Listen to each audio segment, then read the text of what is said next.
in-person interview of the show.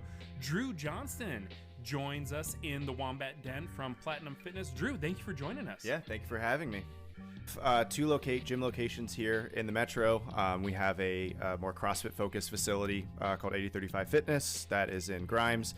And then we have our Platinum Strength and Performance, which is adult training, but also a lot of our youth sports performance stuff. And that's located in Waukee. So on any given day, I'm working with kids from age 8 to adults that are, 75. And so there's all sorts of different, I think you can be an athlete at any age, and you can want to be perform at your best at any age, whether that's sports or life. Right. But where do you stand on specialization in sport? I think, again, I take the long-term approach, and you sort of have this exploratory phase where you want them to be exposed to as many different things as you can as they grow. So that like elementary, middle school age, it's like play 3 sports, play 4 sports, try the thing for a season, because it really develops all of the different levels of athleticism. Do you talk to your kids about nutrition at all? Is that anything that ever comes up? I mean, we tell them to eat a banana. Do they? No, but we tell them to eat a banana. Eat a banana. That'll solve all your problems. Yeah, fixed. all those Takis and Mountain Dew is fixed with one banana. One banana. Add 2 carrots and you're perfect.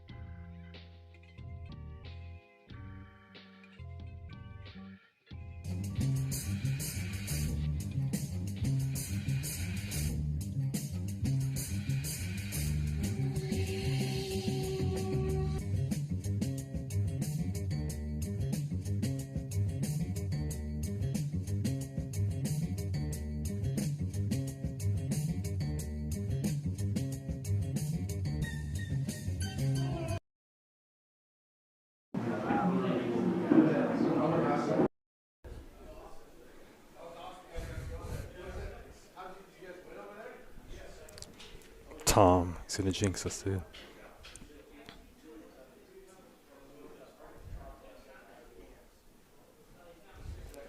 All right, we are here for week 1 action of the high school boys rugby season in Bondurant. My name is Ryan Gray. I'm joined by Jeremy Newman. Jeremy, thanks for joining tonight. No problem. Honored to be here for the week 1 kickoff of the season. Oh yeah, and crazy stuff happening so far in the league. We were supposed to start last Friday, but due to the weather, every single site got shut down, and we've got matches tonight. There's other matches that are going to take place on Wednesday. Jeremy, you're a former coach in this league. You've coached boys, you've coached girls. We've got a lot of excitement for week 1. How can you take that excitement from week 1? It gets delayed. What do you tell your team with the change in plans? Not just a 3-day delay for like week 1 kickoff, but a lot of these guys are returning players, so it's not just 3 days late, but it's been a whole year of accumulating. So it all depends on what they're doing during the summer camps, playing for Iowa Selects, just watching rugby, being more exposed. So I feel like that excitement builds up over a whole year. So yeah, Friday kind of gets delayed, but it's awesome to start this Monday, 46-degree weather, and just hopefully carrying that good energy from Friday into today and starting off the season right. Definitely. And joining us right now, we have head coach of the Fort Dodge Stags. Come on over a little bit more. We got Tom McClyman. Tom, how you doing? Good. I'm good. Ready to rock. Week 1. So what are you telling the boys as you get ready? It's cold, it's wet, it's rainy. Are they ready to go? I hope so. We're going to find out. 6:20. Go Stags. Go Stags. Thanks, Tom. All right, and so speaking of these matches that we have coming up tonight, we're going to start off at 6 p.m. We have Southeast Polk against Cedar Rapids Jefferson. We have, after that, Bondurant versus Norwalk. That is a rematch of the Class 1A state title. Bondurant and Norwalk both get bumped from 1A to 2A.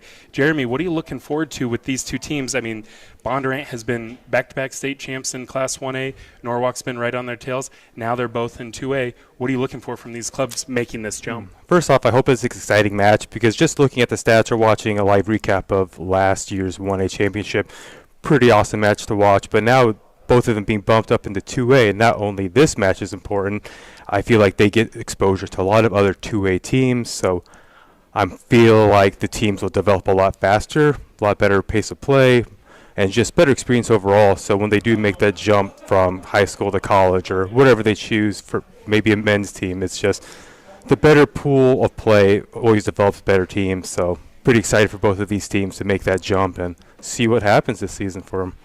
Definitely. And then moving in after that, we have Fort Dodge against Des Moines Roosevelt.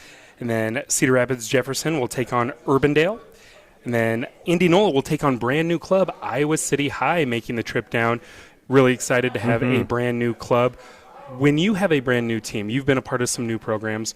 What does it mean when you are brand new? Like, what do you tell those guys? How do you get them pumped up? How do you calm them down if they're nervous of these teams that are playing matches before? Yeah, especially if it's a new team and you have players who never played rugby before. It's just a lot of expectations that they put on themselves. But like, as when we were coaches, the biggest lesson we taught is control what you can control.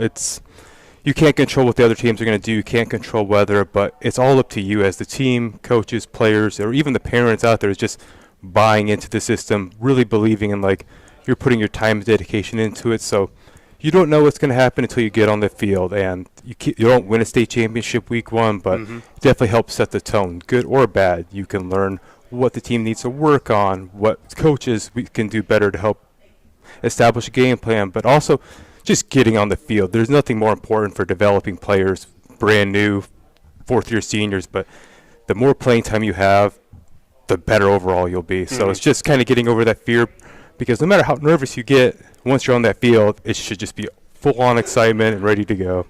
Definitely. And then we have Fort Dodge against Norwalk, and that'll be the first-time matchup for those clubs in 2A since this move. And then Bondurant against Urbandale, another fresh matchup. And we'll end the night with Southeast Polk and Des Moines Roosevelt on the stream. After that, there will be some JV match. But we do have a word from our sponsor, Workflow LLC. Let's hear from them. This stream of Rugby Iowa's high school boys sevens It's just like, powered by our sponsor, Workflow LLC. Most businesses are wasting time doing the same stuff over and over. We fix that. Workflow LLC builds AI agents and automated systems that take that work off your plate, whether it's internal processes, data, or even your website. Less manual work, fewer.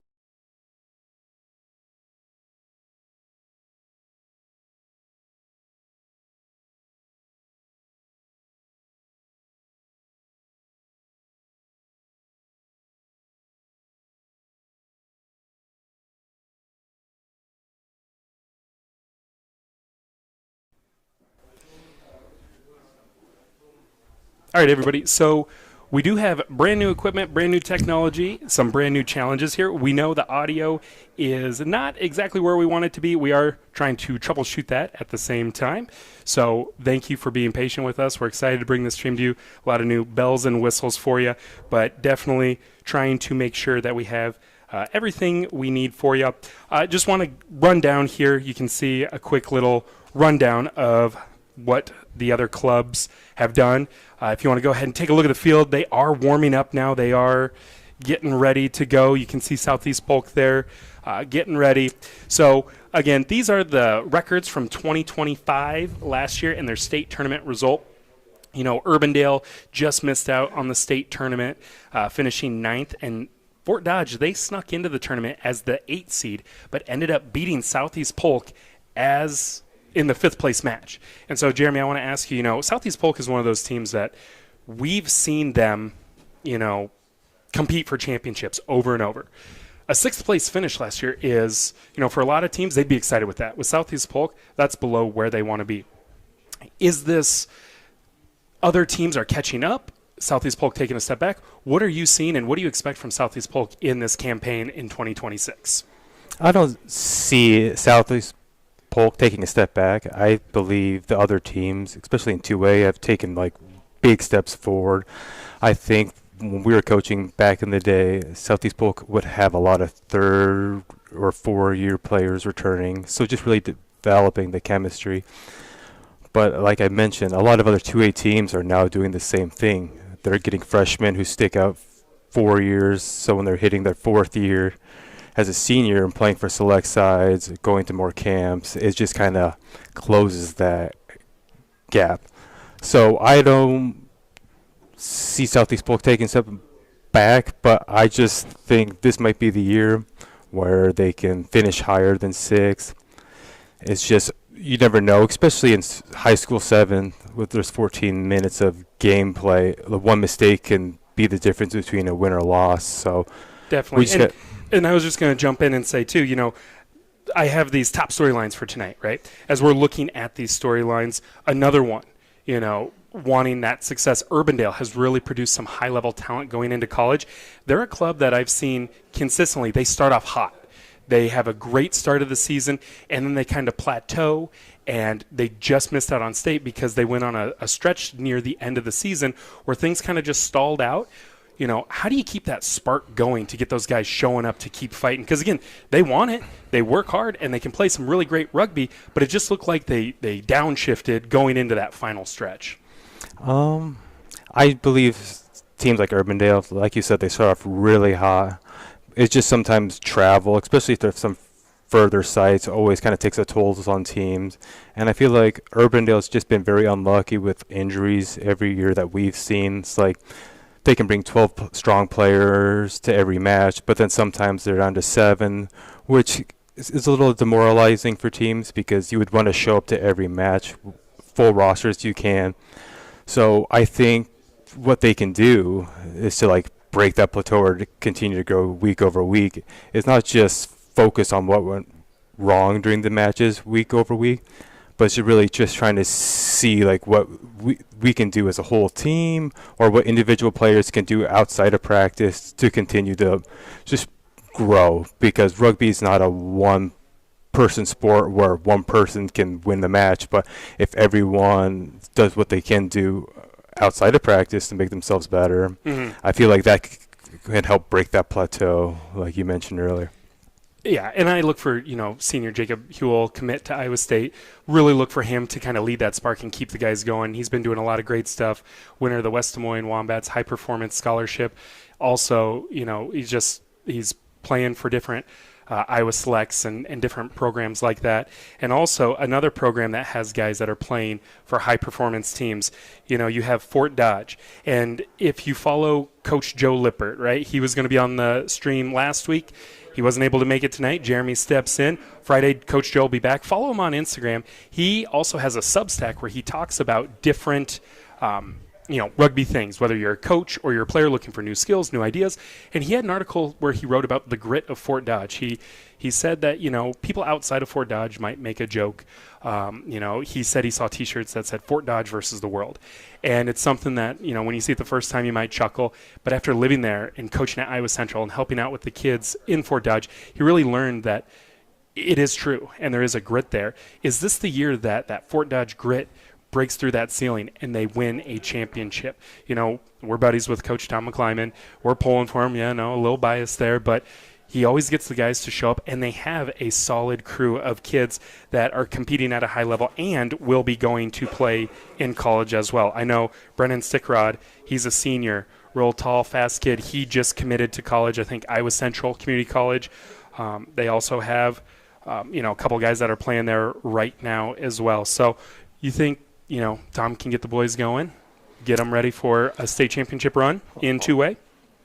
I believe so. I feel like Tom has developed as a coach, not only as being a player for the Bremer County Bucks and being around people like Casey Hansen, the head coach for the Iowa Selects. I believe he can take what he learns from those select side camps and translate them directly to the Fort Dodge. Fort Dodge also has a lot of returning players who, like you have mentioned in the article, they are really gritty players. They're just, every time you look at Fort Dodge, you can see there's really highly successful defensive team. They play to the last second possible, very physical, and they really bounce back from mistakes. So I just feel like this is the year for them, but it could also be the team for a lot of teams. It just depends on seeing them grow week over week and just really buying into what Coach McClyman's trying to preach to the team, because maybe due to his Fort Dodge wrestling background, coaching as well, it's just he expects players to work hard, but the hard work obviously translates to wins. Definitely. And then one last thing I have here before we get going into that first match, we also have Class 1A. We said Bondurant and Norwalk are bumping up into Class 2A. That means 1A is wide open. Indianola is here tonight. They are looking to compete for a Class 1A title as well. You know, it's wide open for anybody. Indianola last year, they finished 6th place behind Central Springs. And then we have brand new Iowa City High. Also, Geneseo, that's the Quad City team. They were unable to travel on a Monday night for these matches. They're a brand new club as well. But, Jeremy, wide open 1A. What does this mean for all the other clubs in 1A? I feel like you said, it's wide open, but it's more of an exciting time.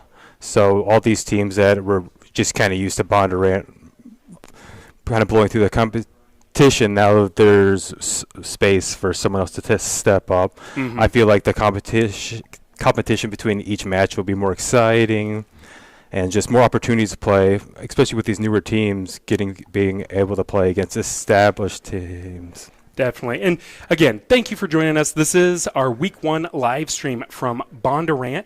We're going to go back and hear a word from our sponsor. Again, thank you for working through it with us with the audio technical difficulties there. I think we've got it covered here. Let us know in the chat, but let's hear from our sponsor. This stream of Rugby Iowa's high school boys sevens is powered by our sponsor, Workflow LLC. Most businesses are wasting time doing the same stuff over and over. We fix that. Workflow LLC builds AI agents and automated systems that take that work off your plate, whether it's internal processes, data, or even your website. Less manual work, fewer mistakes, more output. Simple. Contact Patrick at ezworkflow.ai by email to get started. When you reach out, tell Workflow that the B-Side Boys sent you. Now let's enjoy some high school rugby sevens.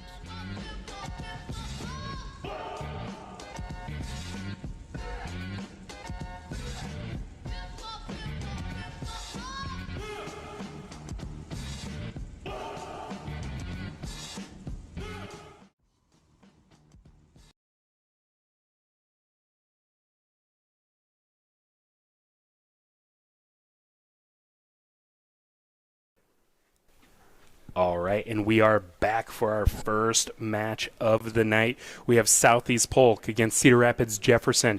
Southeast Polk, again, we look at those stats from last year. Southeast Polk, they finished 6th in 2A. They had an 8-4 record in the regular season, which is fantastic. And then Cedar Rapids Jefferson, they surprised a lot of teams. They were a team that people did not expect to make the state championship. Very proud club over there. Coach Joseph Baiwali and Matthew Warbase, they got the boys ready and pumped up, and they hit the perfect stride at the right time, got them into the state playoff, and they pushed those two teams. They may have gone 0-2. They finished with a top 8 finish, but they took it to the wire. This is going to be a fantastic match for both clubs. So you're going to see Cedar Rapids Jefferson in the dark blue, and then Southeast Polk will be in their standard black. When we look at these rosters here, we've got Braden Olson, junior prop, and this is Cedar Rapids Jefferson. Braden Olson, junior prop. Number 2, Nezri Ballard, junior prop. Number 3, Jaden McCauley, senior prop. Number 4, Evariste Makabu, junior prop. Number 5, Braden Gaines, senior fly half. Number 6, EJ Baker, he's a junior center. Number 7, Bryce Stafford at hook. Number 8, Aiden Kasich, a senior. He's a hook. Number 9, Caleb Jackson, junior fly half. Number 10, Patience Arisha, freshman wing. And it looks like we are going to get started here. So a kick is up. Number 5 from Cedar Rapids. He catches it cleanly. And we are off with the first tackle of the season. Andrew Ridgway is there as the center referee in the green. That's good pressure by Southeast Polk, coming up on a flat defensive line. Oh, good run there into space. But we have a high tackle. Quick tap through the mark. And Caleb Jackson finding some space. But that defense from Southeast Polk is very aggressive, getting really messy at the breakdown there. That ball is stolen. Knocked. So we're going to bring it back to the knock-on. Jeremy, what are you seeing so far in this first minute? I think we're seeing what we expected we see in the first match of the season. Yeah, Everyone's- teams feeling each other out, kind of testing each other. You know, the ball has been in midfield for most of the match so far as we're a minute in. Our first scrum of the season here is going to be to Southeast Polk. You can see that back line set, ready to go. There's no movement forward, though. I'd like to see movement forward on that attack. That's a and good right on the breakaway. line, what a great pass, and that is going to be number 3. Try for Southeast Polk, dots it down. But that was really an example of how you can score off a really good set piece. Even though, Ryan, you mentioned that they weren't coming as fast as you expected them to be, it was just a nice clean pass all the way up to the sideline, and the kick is good. And we do not have a roster for Southeast Polk, so I apologize. I was looking for the name of that player. But great patience there on the wing. Defense bit in on the side, and he was able to take it the distance. I mean, if you just have that little bit of space and the speed, you can make great things to happen. And then a great setup there to make it an easy kick. You know, with this weather, you really want to get these kicks down in the middle to make it easy for your kicker so you can have, obviously, as many points as possible. Mm-hmm. So about 4 minutes, 45 seconds to go here in this first half. And the kick goes right to the center here. We're going to play on. And, just about intercepted there. Oh, what an effort there. That ball is wet. But we're going to go on to the knock-on. I do appreciate here that the ref understands the situation that wasn't intentional. We're not going to card it. We're not going, it's the first game of the season. I like how he let him play there. He was trying to make a play on the ball. Too often, I think, referees in sevens will card someone on a knock-on like that when he was clearly trying to make a play. So it'll be a scrum to Cedar Rapids Jefferson. Let's see what they can do here. Really good depth there from Cedar Rapids Jefferson. You're going to look for that center with the taped hands. Look for him to hit a hard crash line here. Scrum's a little messy. Referee's blowing it up, probably resetting it. Southeast Polk looked very eager to blow that thing up. You think, too, they're really, really, really excited to get after it. But that's what you need in high school sevens rugby. It's just good defensive flat line pressure off of set pieces like this. So we do have a penalty because Southeast Polk getting a little too eager there. And so the penalty will go to Cedar Rapids Prairie, and there is some hard charging running. Can he stay inbounds? Out of bounds. High tackle penalty. So Cedar Rapids Jefferson will retain ball. Good run there by Jaden McCauley. A little confusion there from Southeast Polk. But that is something that you'll see get better throughout the season. Tackles should get lower. There should be less and less high dangerous tackles. But it looks like referee Ridgway's doing a good job explaining what the issue was and hopefully avoid any yellow cards week 1 of the season. Number 13, Cam Riggins. He's going to take the tap for them. And look at number 2 there. Ballard, the prop. Look for a hard charging run here. Full speed. Oh, he doesn't get his shoulder into him, but it takes 2 guys to bring him down. A lot of defenders from Southeast Polk in that breakdown. Cedar Rapids Jefferson is not able to get it out wide. You want to use that space. Again, getting stuck in the middle, trying to make anything happen. EJ trying to make something happen with those hard meters. And look at the space on the outside. They've got an overload if they can go left.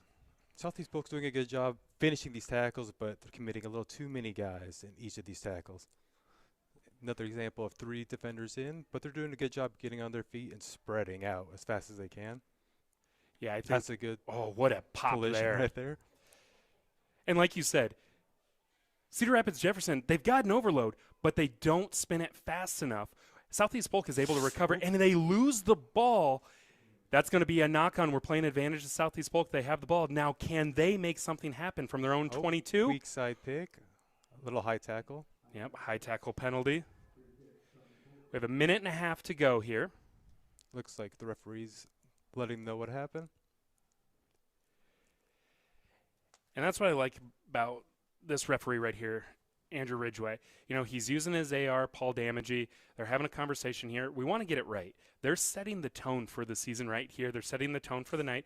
That is going to be a yellow card to Cedar Rapids Jefferson, Cam Riggins. So that's going to be a tough loss, as, you know, it's only been one play that separated these two teams. They've been playing at midfield almost the entire game. One play on the sideline has allowed Southeast Polk to have the one score advantage, but now playing a man down, that's going to be huge. Southeast Polk looking to gain territory here. Only goes about 10 meters before it goes into touch. So even though that was a deep boot, it went out of bounds before it could gain any more territory. So we're going to have a line out here to Southeast Polk. But Jeremy, what are you looking for Southeast Polk? With Cedar Rapids Jefferson having the yellow card, they need to be really disciplined, not only on set pieces like this, but really trying to man up on defense out here. Because as soon as Southeast Polk gets this ball out wide, they should have an overload. So as we can see, they're doing a good job spacing out. Pass a little too high and into touch. And they do exactly what you said they should do, but they're just not able to execute. And again, the wind, the cold, the wet, first game of the year, you have those, you know, first game of the year nerves. You saw it, but Cedar Rapids Jefferson did a great job slow playing that to make it feel like that it wasn't a man disadvantage. So even though we're at zeros here, we are going to play until the referee tells us that it is halftime. And Cedar Rapids Jefferson doesn't need to do anything special. I feel like they shouldn't try to force the score. Is just get some continuity down, get your set pieces down, and the whistle's blown. So free kick. Oh. Did not kick through the touch point. Yeah, it didn't go through the mark. And that's something, too, with new players. I don't think they understood what he meant by free kick. I think he thought maybe penalty kick, kicking it into touch. Right there with no time remaining, I just expect a quick tap, send it out, make something happen here at around midfield. The last thing you want to happen is with zeros on the clock and you're trying to force a last-minute score and turn the ball over. Interesting. So something we don't normally see, they kick it, and it lands a meter away from the touchline, and Southeast Polk is going to try to make something happen here with 100 meters to go. Good defense there by Cedar Rapids Jefferson, and a pick weak side from Southeast Polk, and the ball carrier is carried into touch, and that will take us to halftime with the scores: Southeast Polk 7, Cedar Rapids Jefferson 0. We'll be right back after this break. Rugby Iowa's High School Boys Sevens is powered by our sponsor, Workflow LLC. Most businesses are wasting time doing the same stuff over and over. We fix that. Workflow LLC builds AI agents and automated systems that take that work off your plate, whether it's internal processes, data, or even your website. Less manual work, fewer mistakes, more output. Simple. Contact Patrick at ezworkflow.ai by email to get started. When you reach out, tell Workflow that the B-Side Boys sent you. Now let's enjoy some high school rugby sevens.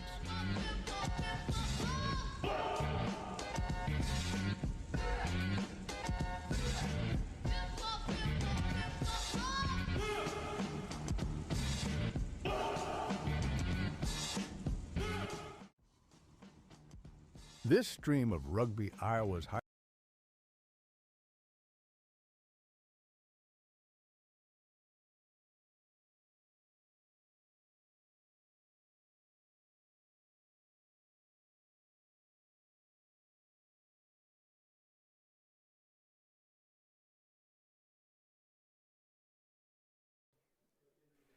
All right, and we are back for second half action in Bondurant. Week 1 boys high school sevens here in Iowa. Southeast Polk has the lead 7-0 over Cedar Rapids Jefferson. 2 state qualifying teams here. Jeremy, what have you seen in the first half so far? First half, I feel like Southeast Polk really needs to take advantage of their set pieces. As we saw, their first try came off a really good set piece, getting the ball out with fast hands, hitting that sideline, and scoring a try. Cedar Rapids Jefferson surprisingly very good defense with only 6 players, minus that 1 yellow card tackle. They seem to be kind of stopping a lot of Southeast Polk's momentum that they're trying to build. But it looks like we're about to kick off the second half. I just feel like each team, like you said earlier, is trying to feel each other out. I'm not really sure if they have an identity of the pace or tempo they're trying to play, but who knows what the second half will hold. So we just got to see who can retain ball possession, who can get to the rucks cleanly, and set pieces are really important in high school 7, so we'll see what happens. And we're underway here. So a short kick from Cedar Rapids Jefferson is going to give us Southeast Polk with the ball around midfield, and a hard run there for a couple of meters. He was ready to go, ready to shoot out of a cannon. Good defense there from Cedar Rapids Jefferson. And look at, the pursuit there from number 12. That's going to be Frank Bellori. Great job, but very dangerous to come up that hard with no support, because that leaves a huge gap open. They got lucky, but that pressure, it causes turnovers just like that. Mm-hmm. You always preach when you coach, Jeremy, you don't have to hit someone right away on there, but if you're constantly bringing pressure as they're catching the ball, it's hard to set up an offense when you hear the footsteps. Big set piece for Cedar Rapids coming up right here. So that ball comes out the side. But again, the scrum from Southeast Polk looks very dominant.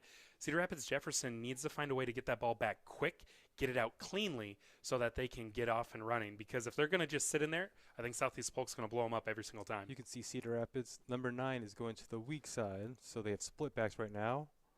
Another whistle blown by the referee. Yeah, it's going to be a penalty. So the referee, he's not happy with how Southeast Polk has their platform. And again, you got to go through the mark. But this is where Southeast Polk can kind of establish a defensive line right here. Like Ryan mentioned, no, don't need to make a tackle right off the bat, but just come up together as a flat line, take away the space, take away any cutting angles, and really force Cedar Rapids try to hit one of the sidelines to score. Oh, and they find some space. And you notice Southeast Polk is trying to make tackles with 2 guys at a time.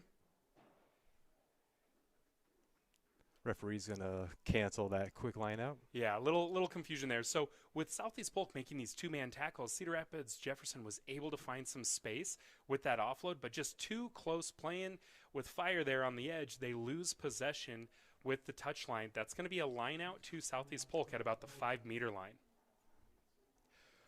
With about 4 minutes, 40 seconds to go in this second half. Great action so far. Honestly, with how cold and wet it is, we haven't had as many handling mistakes as I would expect with match 1 of the season. Really like to see how these clubs are ready to go. Good line out there by Southeast Polk, and now they are off and running in their own tri-zone. Good pass there, and again, the overcommit from number 6 creates a huge gap. Good tackle by Caleb Jackson. Let's see how Cedar Rapids Jefferson can recover. So that's going to be a penalty coming in from the side. Offsides. Quick tap. And 3 on the tackle. Southeast Polk retain balls. They look to go just another pick and go. You'd like to see them get more creative in their offense. And that ball is lost. But that's going to be another penalty. Not releasing by Cedar Rapids Jefferson. Got to release that tackle. So another quick tap. Ball is live. Cedar Rapids Jefferson gets a lucky tackle there due to a slippage. But this is another example. Southeast Polk, not rushing any passes. Just trying to get some momentum. Thundering run there. Bowling over the defender. That's going to build some momentum. How can they respond? Cedar Rapids Jefferson is getting slow to recover on defense, and they have the numbers on the wing. One more pass. There's that pass, and there goes number 3. Now it's a foot race. And he will take it the distance, just like what we saw in the first half. The patience of Southeast Polk. I was saying I kept seeing those pick and goes. I wanted to see some more. The patience there paid off. Those pick and goes really wore down the Cedar Rapids Jefferson defense, which sucked everybody inside, which made an easy 2-on-1 on the edge. And it also looks like Southeast Polk is not trying to rush these backline passes. It looks like they're actually taking the time, hands up, catching the ball, then taking the 2 steps.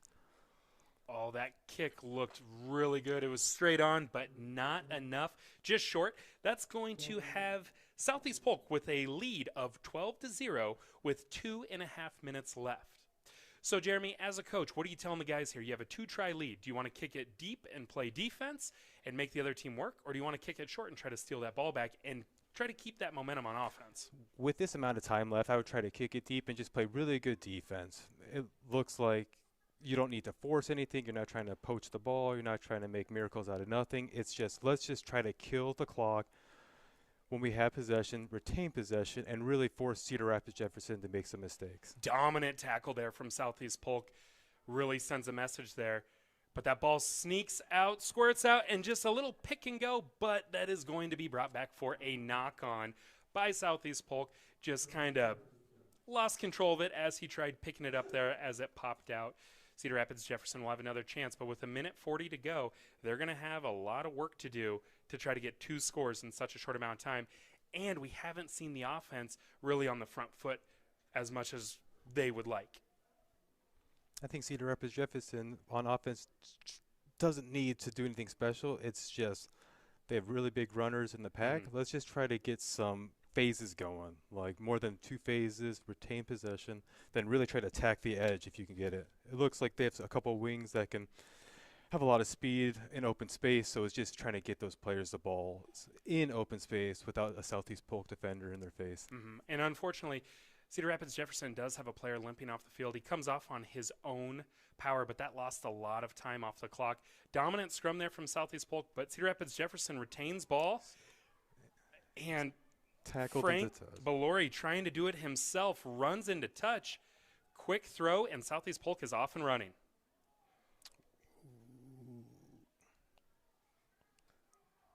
And now with 40 seconds to go, Southeast Polk, they want to dot one more down, really put an exclamation point on this first match. But look at the power there from Cedar Rapids Jefferson. We do have a knock-on advantage, Cedar Rapids Jefferson. They do have the ball. Cedar Rapids Jefferson looks like they have numbers on the strong side. And now the fresh legs, number 7, Bryce Stafford comes in. And Unfortunate some knock. hard running there, but we have, it looks like, a forward pass. So just when it looked like Cedar Rapids Jefferson was going to get something going there, just unlucky, unfortunate. We have a scrum to Southeast Polk, and that looks like that's going to take us the distance. Again, Southeast Polk probably going to try being this close, you know. Hey, let's see what we got. Let's work another set piece. Some good practice here. Good opportunity just to see, more experience on these set pieces. Just try to get a clean scrum in here and see what the fly half can do. And they bring on a sub as well. So trying to get another look here for another player. Southeast Polk with the scrum win. And they are just going to kick it into touch. So a good practice of a scrum there, but no need to try to force anything. Southeast Polk will take the first victory 12-0. Up next, we will have Bondurant against Norwalk. Bondurant, Norwalk on the pitch next. On deck, Fort Dodge versus Roosevelt. In the hole, Cedar Rapids, Jefferson versus Roosevelt. So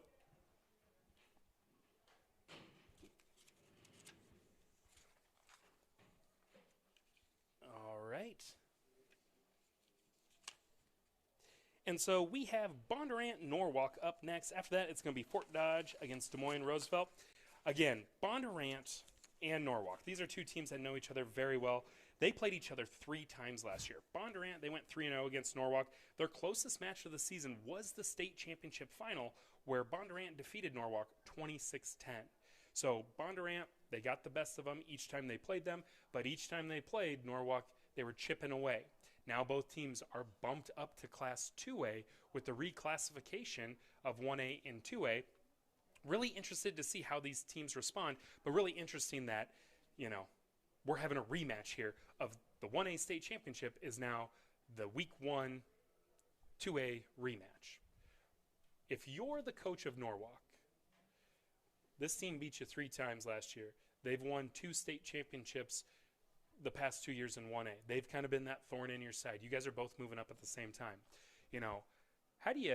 What do you say to the boys, with a new season, fresh start? My first word of advice would be control what you can control. You can't control what the other team's going to do, but you can control what you do on that pitch for the next 14 minutes. With that being said, and all the weather being a little cold, maybe a little slippery, it's just try to minimize the mistakes. That means let's have good, clean passes, running with the ball instead of without the ball to avoid any knock-ons, and just try to keep tackles low. Because the more sloppy play that gets, the more penalties. I feel like Bondurant would be a team to capitalize off of that. So if I was Norwalk's coach, it's just, like I said, control what you control and just try to get a couple phases strung together. All right. Center referee Jeff McHenry blows the whistle there, and we are off and running. And so we have an advantage to Norwalk with a knock-on. And Norwalk, they're going for it right away. You can tell this is a motivated club, ready to go. They've got the ball in that attacking half. Bondurant's coming up really strong with a flat defensive line, but Norwalk sneaks through. Blake Stanford, the scrum half, with a great take there. Takes it about 5 meters away from the try line. And look at the offense is resetting, and that's going to be a penalty for diving over on Bondurant. Norwalk, it's their ball. They think they're on defense. Norwalk, that's yours. You're 5 meters away from the try line. But that was a good try-saving tackle by Chase Reel, the prop. So let's see what Norwalk does here. They are very deep. It's Peyton Miller with the take. Support needs to get there faster. Oh, and he loses the ball on the try line. And now it's a foot race there. Great offload there. Support gets there in time. Goes from being to almost giving up a try to now they're on the front foot. Another penalty on Norwalk. And you see Bondurant spinning it the other way. That ball goes to Blake Guthrie, number 9. Then to Nico Aguayo. Lucas gets it out. Bondurant did a really good job going sideline to sideline, really stretching that Norwalk defense thin, which allows a good, clean line break all the way for a try. Great hard running there. And that is number 10. And we do not have number 10 on our roster, but that's going to be... We have 2 number 8s, though. I apologize.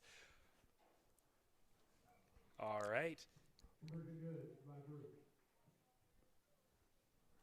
So that is going to be Gavin Vrew, number 10. He was listed here as number 8 on our score sheet here.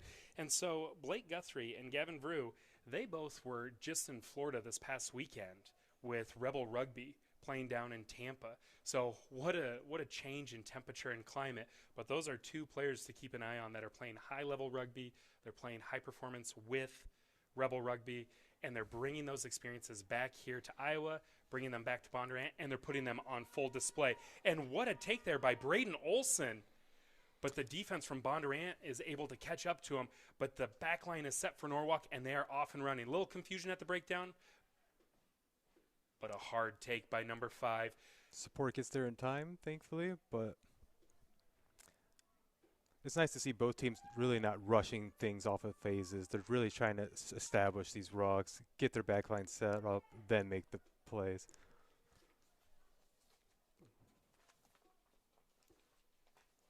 Bondurant seems very disciplined on the defensive front. Good job communicating, which I feel like is a pretty weak point for a lot of high school teams. I feel like a lot of teams need to do a better job communicating while the play is going, calling for support. And as an example, they're hitting the sideline with support trailing very closely. Yeah, another great offload. Looking at, Blake Guthrie, Sam Prusman, just back and forth, give and go, give and go. Can't keep up with all of the passes back and forth. And that's, unselfish rugby looking to set up that teammate leads to another Bondurant try.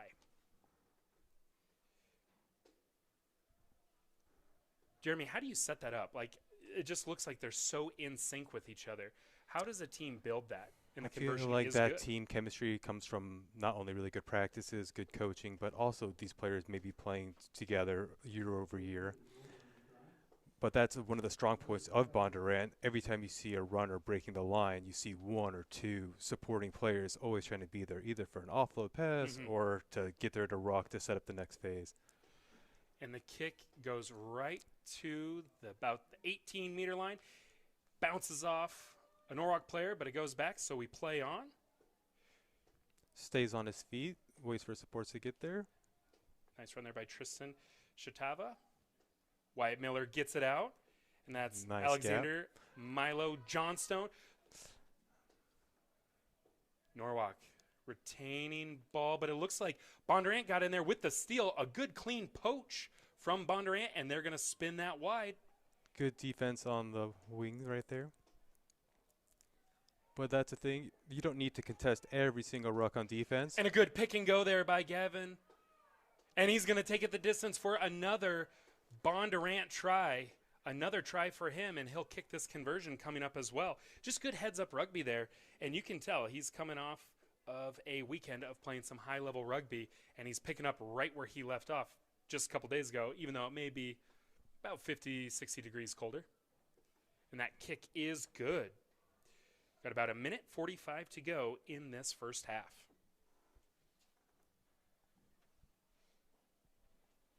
So the teams are getting set here for the next kickoff to restart.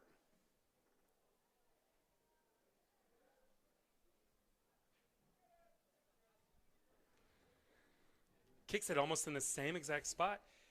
Trouble fielding the ball again, but this time it is a knock-on. And what a scoring opportunity here for Bondurant. You know, I like that when you kick it deep, you create that turnover, and now you have a short field to go. This is where Norwalk's defense needs to be really disciplined, not only in the scrum, but the three players matching up perfectly with Bondurant's backline.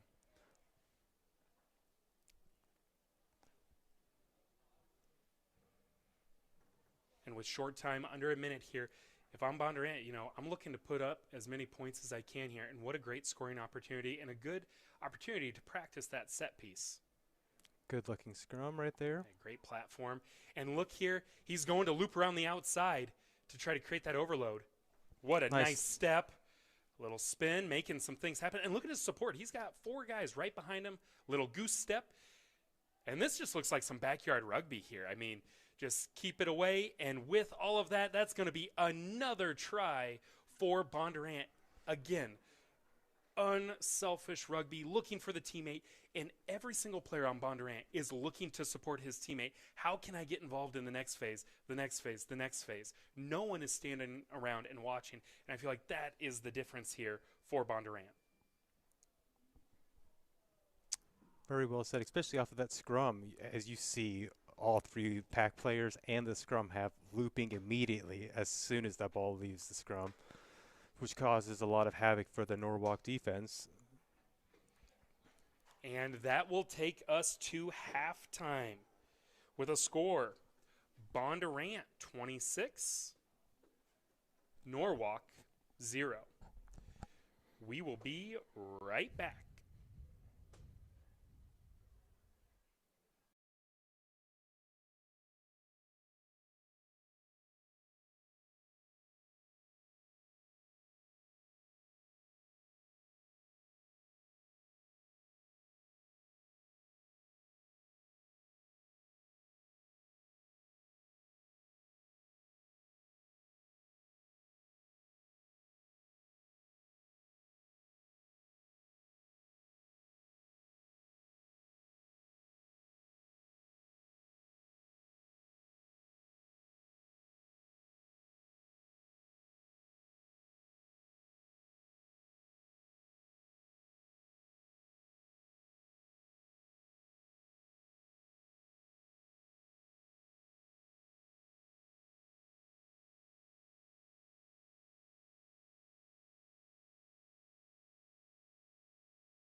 All right, and we are just about back to halftime. Back from halftime, I'm sorry. It is the second half here from Bondurant hosting. You know, Southeast Polk was to host last Friday, but again, due to the weather, they had to make some changes. But, Jeremy, you step in place of Joe Lippert. You know, there's a little history between us. We played at the University of Northern Iowa about, 17, 18 years ago. We went and played for the Bremer County Bucks. Then we went on and we coached a bunch of different places together. And then we were at the Wombats. So, again, now a new journey, some more broadcasting. Thanks for jumping in last minute and helping out, man. Yeah, nice way to trick myself back into the rugby community after my 2 to 3 year sabbatical. Jeremy, I will always be trying to get you back into rugby. You know that. I saw my opportunity and I took it. So we're here. Second half is underway. That's a great restart kick and a great catch there from Blake Guthrie. That's how you want to start a second half. And look at that. Almost like a little maul there. You know, you don't see that in sevens often. Good numbers set up there. He's got a gap. More, yeah. And Gavin, another try on the night. Pretty good way to start off the second half. Again, he looks like he's in midseason form there. Teammates setting him up great. You know, getting that restart right off the halftime, it really deflates the momentum or anything that comes out of that halftime speech from the opposing team. And Bondurant, they just pick up right where they left off.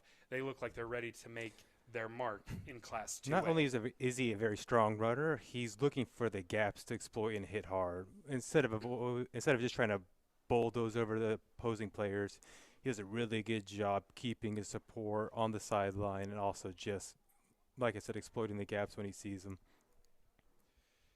Definitely. And again, another restart kick here. Love the placement. And I'm Once having again. deja vu. That's the same exact thing we just saw about 45 seconds ago. Bondurant with the ball again. This is so frustrating for a defense when a team scores and you just like, all right, let's get the ball back. But Norwalk's defense, putting that pressure, they're not giving up here. Good tackle there. Good defense from Norwalk. Bondurant now bouncing it back the other way. Left the sideline open, hits the corner, and unfortunately knocks it. And it looked like Sam Prusman there, number 19 for Bondurant, looked like he was going to have a nice foot race there, but great try-saving tackle as the Norwalk defender dove to make that tackle. He actually punched the ball out, which was a knock-on against Bondurant. So that's going to be a scrum to Norwalk. Now, 2 minutes into the second half, Norwalk gets the ball, and here's a chance for them to show what they can do on offense in this second half. Don't need to score right off the bat. Let's just try to get some phases strung together, try to get some type of momentum going because they've been on defense quite a bit this match. Unfortunate pass there, but they do recover. Like you said, you can't win the state tournament in week one. You also can't win a game when you're down. You can't score more than one try at a time, right? So you want to chip away. Unlucky there. It ends up being a penalty because they do not release, and that is going to be another try for Bondurant. So Nico Aguayo with the try, just heads up rugby there from Bondurant. You can tell they're very disciplined. They're making the right call, and they're not forcing anything, right? They're doing what's right in front of them, and that kick is good. They're doing what any good rugby team will do, sideline to sideline, not forcing any silly passes, not trying to do anything crazy. It's just really wearing down that defense. Norwalk's doing a good job staying flat initially, but when you're going sideline to sideline, trying to chase down these amazing runners, your stamina can't last that long. But hopefully Norwalk will contest this kick return. Either just get up in the air, do something, because it'd be nice to see some offensive phases strung together here. And lets it bounce there. And unfortunately, that is going to be a knock-on. So again, unfortunate, unforced error there by Norwalk. That's why you hear coaches say it all the time, catch it in the air. If you catch it in the air, the defense loses a couple of steps collapsing on you, and also you're not going to knock it, picking it up off the ground. So Bondurant with another great scoring opportunity. And Norwalk, historically, they're a team that throughout the season they get better. So again, this isn't the showing they want in the first match of the season, but they are a team that every single week you will continue to see them get better. I expect to see them continue to fight and grow. Great set piece there from Bondurant, but a handling error. But it goes backwards. Bondurant keeps the ball. Slips through a couple of tackles, and another try for Bondurant.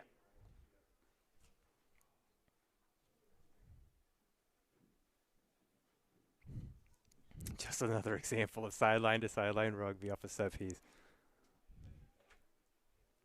Kick to follow. This Bondurant team as well last year, when we look at the point differential that they had, I think it was somewhere 463 points in the positive. In the 12 regular season matches that they played against other 1A teams, they won by 463 points. That is a huge number. I'm going to be really interested to see later in the night when Bondurant plays Urbandale. How will those teams, how will Bondurant play against a team that's been 2A for a long time? So again, another restart kick there, right in a good spot for Bondurant. Norwalk starts to catch it, but loses it on contact. That's going to be a knock-on and a scrum to Bondurant. You notice they're kind of slowing down here a little bit. Really looking to set a clean platform, a clean base. About 90 seconds to go in this half. Also, everybody at home, Rugby Iowa has partnered with Pop for Kids. You can support Rugby in Iowa by scanning this QR code. Waterloo Columbus Catholic is the first school and currently the only school that has partnered up with Pop for Kids. Support rugby. Support the kids. You scan this QR code, donate money. It goes directly to the team. It helps them pay for their gear, travel, making sure no kid sits out because of cost. This is grassroots rugby. It runs on community support. Scan, give what you can, and let's keep youth rugby in Iowa growing. If you are a club that would be interested in setting up this partnership, reach out to Matt Wilson or anyone from Rugby Iowa, the Iowa Youth Rugby Association, to get your partnership set up with Pop for Kids. And we are here in the last 30 seconds of the match. Norwalk with a pick and go. Getting a couple of phases strong together to try to end this match on a positive note, get some nice clean passes, and see what can happen. Some hard tackles here from Bondurant. Bondurant not going to give anything easy here. They're really pressuring at the breakdown as well. And a penalty on Norwalk. Just Quick really tap. messy around the breakdown. And a hard pick and go right over the top of the tackler. And he is going to dot it down for the try.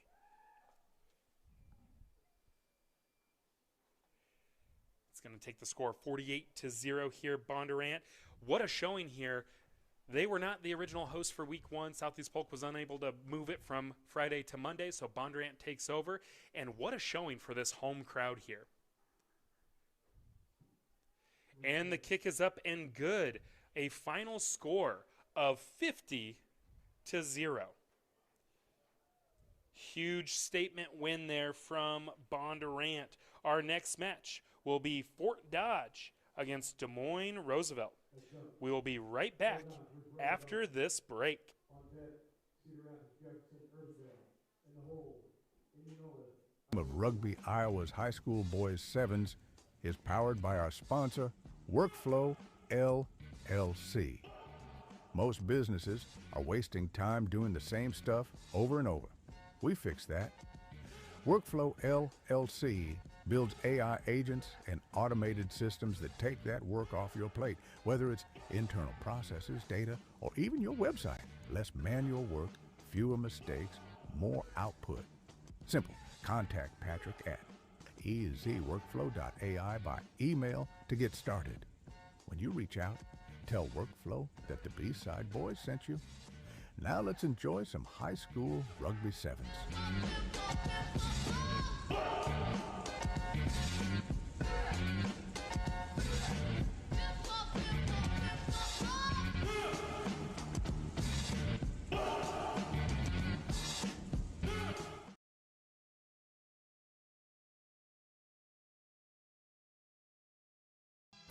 When I get my hands on this ball, I want to be preloaded. Preloaded at the hips, preloaded at the elbow, that 90-degree bend, preloaded even at the wrist. Unless I got to pick this up over something at the ruck, if I preload all of these, I can be explosive right off the ground, right away, straight to the next hand.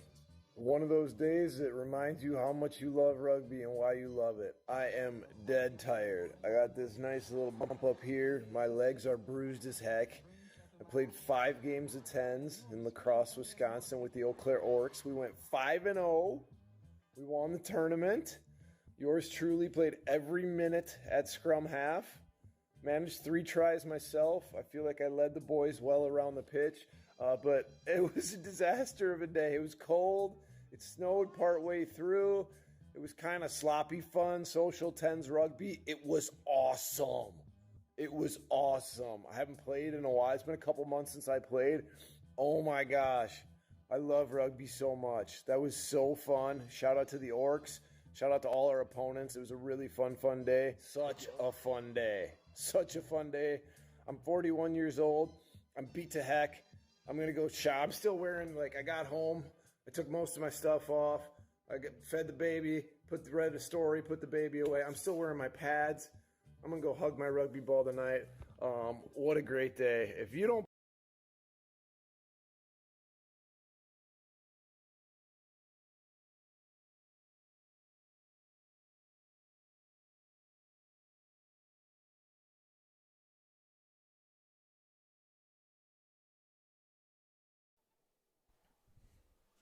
All right, we are back for some Class 2A action. We've got Fort Dodge in the white and green stripes. We've got Roosevelt in the navy with the white sleeves. And a quick little fancy footwork to start off the match. Oh, breaks a couple of tackles, stays on his feet, and his support is there. Let's see how the first backline phase will go. Doing a pretty good job with quick hands. Will he hit the sideline or slip through himself? Great speed laterally there to cut through there. And look at the 5-5 staggered offense is ready. But, a handling error there by Fort Dodge. You know, anxious on week 1. It's kind of cold. It's kind of wet. Good defense there by Roosevelt. Really pressuring Fort Dodge. Taking away the space. There's Brendan Sickrod. There's that commit to Iowa Central, number 4. Good tackle, stays low. He's able to keep his feet. And what do we got going on here? Not releasing. So he's going to say not releasing. So when he goes to ground, right, he needs to go to ground, let go of the ball, show he's let go of the ball. Then he can pop up and regain that possession. Paul Damagey in the center there. Wasn't enough for him. Gets back on his feet. Roosevelt's support is there.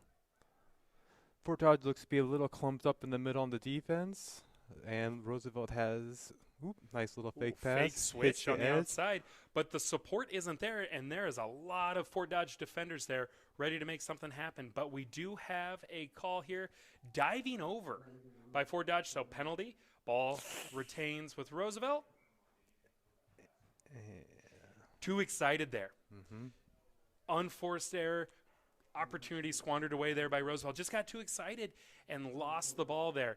One thing, we always say, stand over the top of it, tap it backwards to yourself. So if you do mess up that handling, if you knock it backwards, you hit it to yourself and it's not going to be a knock-on, right? So now 20 meters to go for Fort Dodge, a huge scoring opportunity for the Fort Dodge Stags. And we do have advantage. That scrum half came across too early. Loses his footing and loses the ball, but we're going to go back here to where the scrum half was offsides on that scrum. So lucky there for Dodge. Brendan Stickrod, he gets it out.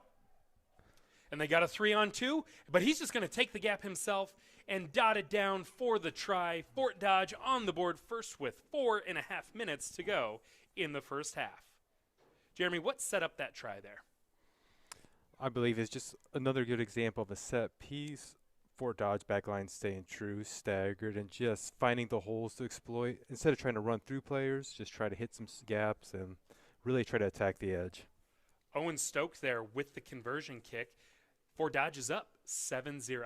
And I do apologize, going to try to read the numbers here of Fort Dodge, but a little hard to read the white on white. But that was Cale Adams, the sophomore hook, who scored the try with a great take. Referee blows the whistle. We will see what's happening.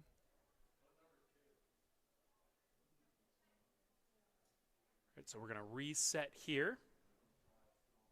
A little confusion, but we're just going to get restarted here. No big deal.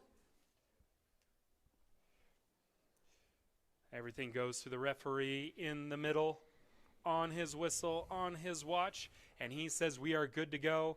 There's the restart kick, and it goes into touch. It bounces into touch. So we will have a line out to Roosevelt. If that goes straight out, they're getting a free kick right at the center, right at 50. But Roosevelt had the opportunity to field that, rolls out. It will be their line out. Really need to see Roosevelt here make something with this set piece. Making sure they have the right person to throw it in. This is a critical spot here. You don't see too many lineouts in sevens. Teams are really good at bouncing it back inside. Good clean line out. Good line out. Pass bounces. Roosevelt able to retain, but that defense from Fort Dodge, they're known for that. Swarming to the offense. Nice strong run by Roosevelt right here. Support is there. Now Fort Dodge is sucked in. 3 people around the ruck. Let's see if Roosevelt could use that space really around the edge and attack that sideline. Ooh, almost and there. I think they had the right idea. The timing just wasn't there. A miscue. But Roosevelt retains ball, and they're going to say play on. Flat-footed here on offense. It's hard for Roosevelt to get that go forward. Whistle blown. All right, so it's going to be a penalty on Fort Dodge. Back to the mark. Minute 50 to go here in this first half. Roosevelt decides to keep it. Nice big crash ball by a big forward, stumbling through, keeping possession. And he gets 5 Fort Dodge defenders. This is where Roosevelt could really spread the field. But now they got to make some of it. Fort Dodge doing a nice job of smothering the offense there. He gets him into touch. And he's going to say penalty for high tackle.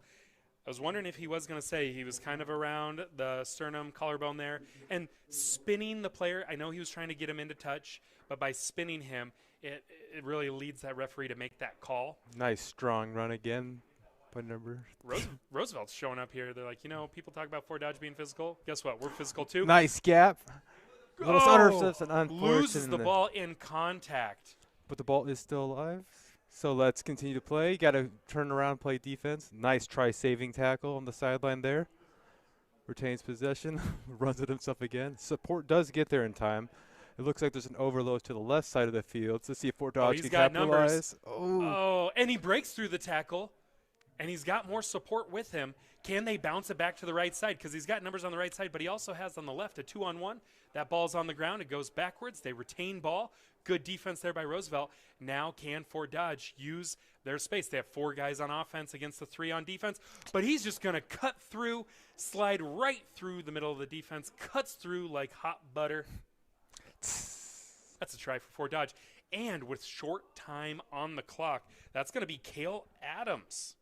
No, Owen Stoke, the fly half. The kick is no good. Fort Dodge is up 12-0. And it looks like that's the halftime whistle. Great first half by both these teams. Really love to see the fight out of both of them. Really going after each other. We will be right back after this. This stream of Rugby Iowa's high school boys sevens is powered by our sponsor, Workflow LLC. Most businesses are wasting time doing the same stuff over and over. We fix that. Workflow LLC builds AI agents and automated systems that take that work off your plate, whether it's internal processes, data, or even your website. Less manual work, fewer mistakes, more output. Simple. Contact Patrick at ezworkflow.ai by email to get started. When you reach out, tell Workflow that the B-Side Boys sent you. Now let's enjoy some high school rugby sevens.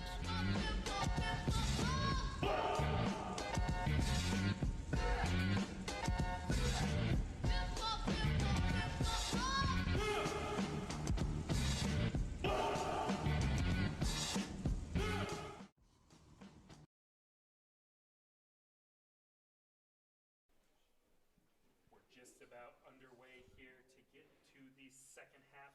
Fort Dodge is up 12-0. Jeremy, what are you seeing from Roosevelt here that they need to keep doing to get themselves back into this game in the second half? Roosevelt's actually doing a really good job taking those crash balls, especially number 3, really big, powerful runners. Every time he's running the ball off of a set piece, open field play, it's taking Fort Dodge 2 or 3 guys to take him down. So if Roosevelt can take advantage of the defensive mismatch, run a couple of those phases and spin it out to your really speedy backline players. We did see the capability of hitting that speed on line breaks, just an unfortunate knock a little around midfield. Yeah, I'd like to see a lot more of that too. Those hard runs, retaining that ball. And then Fort Dodge, that defense is just really doing a great job working together. It looks like a little bit there's some confusion still. Again, it's week 1. Some confusion at the breakdown. Like to see both teams clean that up a little bit. But we are underway, and that's going to be a deep kick from Fort Dodge. Roosevelt lets that roll through, and that's going to be picked up. He's taking it out. Oh, what a hard run into 3 Fort Dodge defenders. Let's see if Roosevelt can capitalize. Nice run. Oh, and he makes a man miss. Slips. He slips. We got a one-on-one. Nice cut back. Cut in. Nice cut Cuts back out. Oh, and he forces him into touch. What an exciting run. I mean, he just went 60 meters down the field on his own, but all that work, you want to see him bounce it back the other way. You want to see him find a way to cut it back inside, get it to a teammate. They lose possession here, but a great effort there from the Roosevelt player. Best of a bad situation, taking it out on that kickoff from the try zone to make it more than halfway. So line out here to Fort Dodge. Fort Dodge getting a lucky break there. Fort Dodge is really spread out as well. Whoop. They're just going to throw it to the tallest guy on the field they out the back. have numbers. Support's trailing, but he's a little isolated right now. Just hands it to his teammate. Good job staying on your feet until your team gets there. That patience and trusting the teammate. Nice little offload there, but it does go backwards. Great pressure defense there from Roosevelt. Yeah, Roosevelt's doing a good job taking away all those offload passes, even though the passes are getting made. What a dummy pass. He fakes the pass. Wide open gap opens for him, and the easiest way to get to the try zone is a straight line, and he takes it. What a great dummy pass. Wide open. And that's going to be number 8, Owen Stoke. And the kick is no good. So that's going to extend the lead for Fort Dodge, 17-0. I love a good dummy pass. You put your whole body into it. You see him take his shoulders, winds the thing up, throws it there. The defense takes a hard step in, and you pull it out last second, and that's what opened it up there. The sell. You really have to sell it there. He did a great job. Great restart kick there. Really, pressuring Roosevelt to play on the sideline. Roosevelt likes to play on the sideline. They need to get away from there. Don't need to force that pass. Good job retaining it. Possession, getting that ruck set up. Let your team get set up and get those nice clean passes out.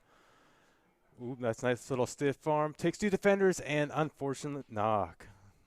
Good idea, though. But Fort Dodge was offside, so that's going to save Roosevelt right here. Back 10 for Fort Dodge. Roosevelt has another opportunity here on offense to get something going. Roosevelt has all the pieces to score. They just need to string them together. Big, strong run here. Support is there. Looks like they're going weak side. Great athleticism from this Roosevelt team.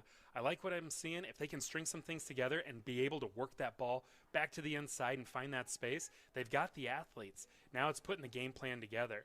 A lot of growth from last year to this year. And Fort Dodge was a team that finished 8th in the regular season last year. They are a team consistently who gets better throughout the year.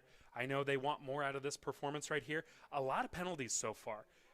You know Coach Tom McClyman, he's going to have a talking to with these boys. Their discipline needs to improve, and you're going to see the referee. He's talking to the captain there or talking to a player from Fort Dodge of, hey, this is what I'm looking for, and it's going to set the tone for the rest of the night and the season for this team. Discipline is huge. Why is discipline and staying out of card trouble so important in sevens? Because in sevens, if you get one card, one player down, that's a huge disadvantage you put yourself in and for your team. What I'm seeing from Fort Dodge is they're very aggressive on the defense. They just need to take a step back, like take away those offside penalties. Don't give the referee Paul Damgey any reason to give you any warnings. But yeah, give a team 1 or 2 meters instead of a free 10 and a card, right?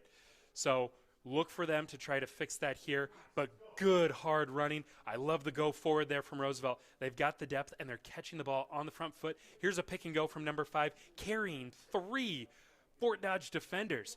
He's got the whole team on his back. But Fort Dodge, what a great job ripping it out. He looks like Peanut Tillman from the Chicago Bears, just ripping that thing out. But this is an opportunity for Fort Dodge to capitalize. Whoop. Whistle. We have a knock on, and we're going to have a scrum to Fort Dodge. So we're going back to the initial. The Roosevelt player was running hard, and when he had 5 Fort Dodge defenders on him trying to bring him down, one of those Fort Dodge defenders just came in, ripped that thing right out, and that's going to be the knock-on that they're going back to play. So a heads-up play there. Great hard running from Roosevelt, but Fort Dodge was able to take a negative and turn it into a turnover. Scrum to Fort Dodge. Roosevelt, too, they've got some great size on this team. Let's see how they use it in this scrum. Fort Dodge going with a split back scrum setup. Let's see if there's any movement or motions. Yep, attacking the weak side. Up next, we will have Cedar Rapids Jefferson against Urbandale. Cedar Rapids Jefferson's second match of the night. Urbandale will be the first time we see them. What a great steal from Roosevelt. We have about 1:45 to go. Let's on see the if clock Roosevelt here can take in person. advantage of it. Attacking the player without the ball. Yeah, and you could see the referee, he had it called. He just wanted to see what was going to happen there. So, again, unforced error, undisciplined play there. Ball is live. Ball is live. I think Yeah, there's some confusion. you got to play. Yeah, I think they're confused. He's saying He's play. tapping again. All right. But So, again, confusion, Roosevelt, week 1. Hard running from number 5. let's get that ball out. Oops. Oh, he runs Roosevelt weak side. He's chooses got no weak side. support. Dominant tackle there from Fort Dodge. Nice counter ruck. Ball is stolen and then knocked. So those tackles and rucks right there from Fort Dodge, that's what Coach Joe Lipper was talking about. That's that grit of Fort Dodge. You got those wrestlers. You got those guys who are trying to be hard-nosed. But, again, it gets them into trouble with these penalties. You can't hit a guy before he gets to the ball. I think, again, week 1, game 1, overexcited. Mm-hmm. Something that they can fix, especially in their second match. They play Norwalk later tonight.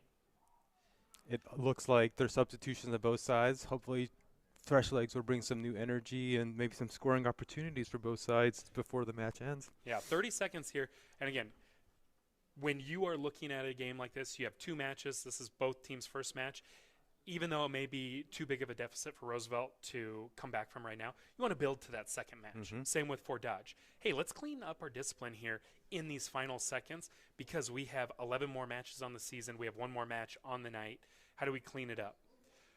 Very ugly, unsafe scrum there. Goes to the ground. But for first game, I feel like both teams can have really good takeaways. As for Roosevelt, their big, strong runners are really breaking lines, dragging defenders with them, and really setting up backline opportunities. Fort Dodge's defense is gritty as always. Really good job counter-rucking, forcing knocks, a lot of try-saving strips as well. So it's just kind of building off of that, then working on the things you're not so strong on. Great platform there from Fort Dodge. And this is a great run from Hunter Kasperbauer. Great support there. Running rugby here from Fort Dodge. There may be no time left on the clock, but again, they want to. I mean, if the ball's on the field and it's time to play, they're Play going to to the final whistle. Yep. And they've got numbers. If they can get that out to the left, they've got a 3-on-1. He's going to pick and go, cuts it back inside. But again, he still has 2 guys to his left trying to do it on his own. Roosevelt finally gets him to the ground. Swing it wide, and you've got numbers. But he sees the gap, and he takes it. Strong take there for the finish, right up the middle. Later in the night, later in the season, I'd like to see him try to swing that out. But, you know, when you're – I mean, I can't say anything. If I see we're 2 meters away from the try line, I'm probably not passing that thing out either. Tri-line fever, it's understandable. But as the season goes on and the defenses get more disciplines, you do need to start practicing swinging that ball wide and attacking spaces instead of faces. Yeah, I love that. Spaces, not faces. And Fort Dodge, the kick is no good. Fort Dodge wins 22-0. Up next, we have Cedar Rapids Jefferson against Urbandale. We'll be back right after this. Stream of Rugby Iowa's high school boys sevens is powered by our sponsor, Workflow LLC. Most businesses are wasting time doing the same stuff over and over. We fix that. Workflow LLC builds AI agents and automated systems that take that work off your plate, whether it's internal processes, data, or even your website. Less manual work, fewer mistakes, more output. Simple. Contact Patrick at ezworkflow.ai by email to get started. When you reach out, tell Workflow that the B-Side Boys sent you. Now let's enjoy some high school rugby sevens.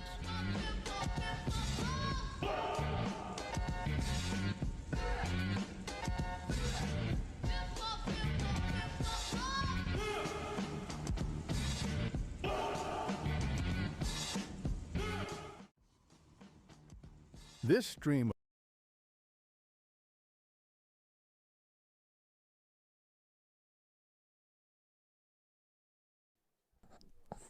All right, and we are back. Week 1 action here in Bondurant Middle School. Up next, we have Cedar Rapids Jefferson against Urbandale. Urbandale finished 9th place last year, just missing the state playoffs, and Cedar Rapids Jefferson was able to get inside. You know, really looking for a big game from the captain, Jacob Huell from Urbandale. He's going to be their fly half, committed to Iowa State. Also, Urbandale is going to be in the black. Cedar Rapids Jefferson will be in the navy and black. So I know that may be a little, we'll do our best to make the calls for you, help you out here. The jerseys are very similar. The whistle is blown. We are underway. Jeremy, I'm excited. Yeah, I'm excited to see how Cedar Rapids Jefferson is built on their first game experience and carrying that into the second match, whereas Urbandale's first match is right now, so there might be some kinks to work out, but Cedar Rapids Jefferson's doing a good job maintaining possession. Yeah, like you said, Cedar Rapids Jefferson, they're going to be warmed up. They know what to fix. Urbandale's fresh. Really, I don't know which one is a better place to be at, right? And it looks like, man, this Urbandale defense, they are fired up. They are gaining meters offensively on defense. That's what you love to see. Look at this effort from Urbandale, pushing Cedar Rapids Jefferson all the way back on their try line. And the charge down. And that's a try for Urbandale. Urbandale scores their first try of the season 100% on defense. The pressure, the kickoff, the pressure, push them back, push them back, push them back. Jefferson, they're frustrated. They're trying to just get some space, get some breathing room. They go to kick it. Urbandale, with the charge down block, they land on it in the try zone and an early 5-0 lead. And that's been a common identity of Urbandale for the past decade, especially with Coach DeAndre Moore leading the charge. It's just always been a really defensively sound team. Sometimes their offense would take a little bit to get going, but even as when I coached Dowling back in the day, it's just very strong defense from Urbandale. And unfortunately, we're seeing number 2 there, Ballard, the prop from Cedar Rapids Jefferson, one of their big, hard runners. He's limping off. Looked like his ankle got a little twisted down there. Again, when you're on the back foot and, you know, you're on offense but you're moving backwards, it's not only not great for offense, but also it can be dangerous because principles of play with rugby, moving forward. Whether you're on defense or offense, you always need to be moving forward. Let's see if Cedar Rapids Jefferson can clean this up here. And again, we're seeing some great pressure from Urbandale. And there's a steal from Urbandale. There's Jacob Huell leading the charge. Pass. Another little offload. The one thing I'd like to see here so far from Urbandale, clean those passes up. A little too frantic when they don't need to be. It's the first game jitters. It's the 3-day delay from the first match. delay, then also just a whole year of just building up excitement, really trying to make a run for the state tournament this year. And also, too, like, their defense is doing so well, and then their defense feeds on that energy. Having that same energy on offense can lead to mistakes, losing control. So let's see how they do here in the set piece in the scrum. Good, clean scrum from Cedar Rapids Takes Jefferson. it And he's going to do a himself. pick and go, and now it's a foot race for the scrum half. He Does just finds that have gap, the legs? sneaks behind the scrum, and he takes it. Oh, he runs out of the try zone. I've never seen that before, but he does it to take it. Wow, what a great individual effort there from Caleb Jackson, the junior fly half from Cedar Rapids Jefferson. What a take. What a take, because we're looking at this as, wow, Urbandale punching him in the mouth. Punch, punch, punch. Cedar Rapids Jefferson, a great platform there in the scrum, and that kick is good, so we're all knotted up there at 7. A great platform in the scrum, and he sees just enough space to sneak in front of the defender from Urbandale, and it's a foot race. And, wow, to set his teammate up for a centered kick. I've never seen someone in the try zone run out just to center it. What an effort. He didn't run enough on that last run, so he had a few meters. Well, he looked like he was slowing down, too, on the sideline. Like, oh, he's going to go down, touch it down. And he backed out. Like I said, we've been doing high school rugby stuff in Iowa now for like 15 years. I've never seen someone do that. But And also here's the just kick. shows the importance of every single set piece. You can't take a scrum, a lineup for granted. You have to have your head on a swivel every single time. Besides that one play, Urbandale has been in control of this match for 99% of the game. Quick tap by Jacob. Nice spin move, stays on his feet, but Good take by Jacob. not back 10. Yep. So he's going to walk him off. Andrew Ridgway really setting his tone. He wants to let people know, this is what I'm calling this season. Got to get back 10. Nice strong run. His support gets there. Patience. Seeing patience here from Urbandale. And attacking the middle of the field. Like we saw in that last game, Roosevelt was stuck on the sideline often. And we have a high tackle there by Cedar Rapids Jefferson. Urbandale is just going to keep retaining this ball. I like how they're attacking the middle. And then once they get to the side, they look to go in the middle again. Another penalty here. Cedar Rapids Jefferson really needs to clean up their play. Urbandale has had 40 free meters on this possession. 40 free meters on this possession purely on penalties. And this is comes down to communication, not only through your team captain, but all players on the field. If you know you need to get back 10, hold your teammates accountable and get you guys back 10. Oh, he's like 6 inches short. Oh, and as he goes into the try zone, he's hit by a defender, and he knocks it on as he's going to dot it down. Unlucky there. Again, 99% of the way, Urbandale getting the job done. As they cross over the line, it looked like a defender hit him. And again, it's cold, it's wet.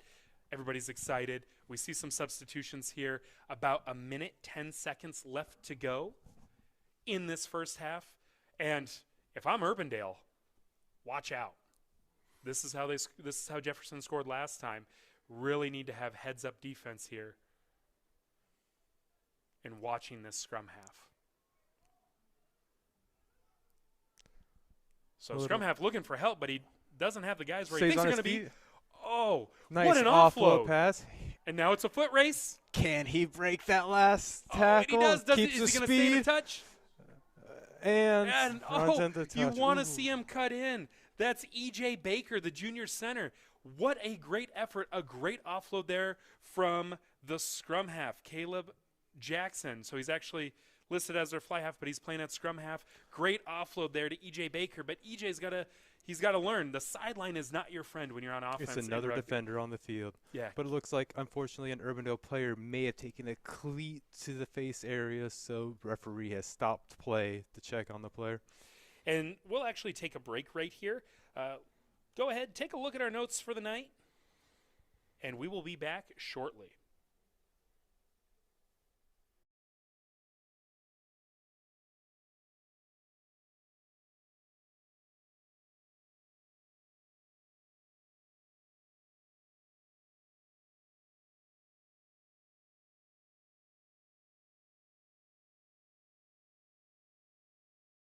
What a friggin' fun day of rugby in La Crosse, Wisconsin. Shout out to the River Rats for hosting that.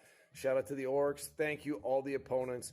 That was a great rugby day. That was such a great rugby day. I'm so tired.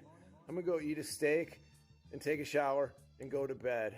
I love rugby so much.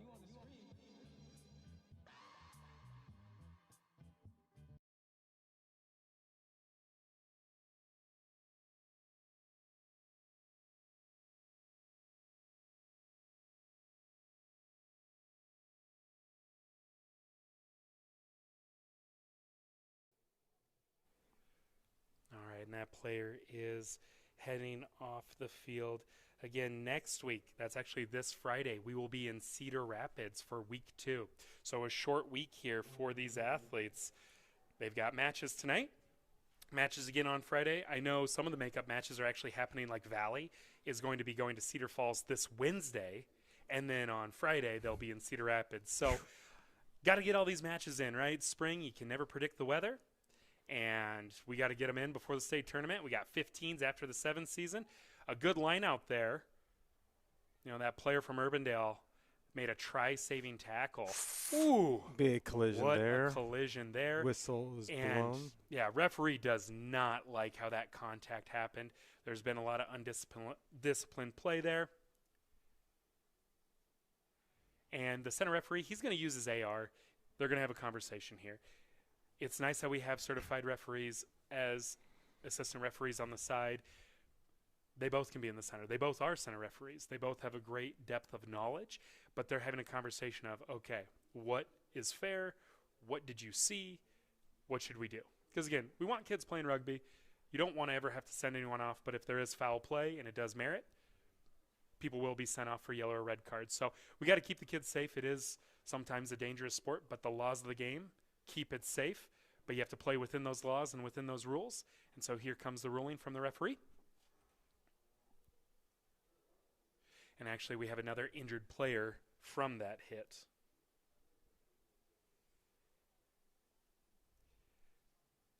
Again, I will take a second here to say Pop for Kids is partnered with Rugby Iowa, Iowa Youth Rugby Association.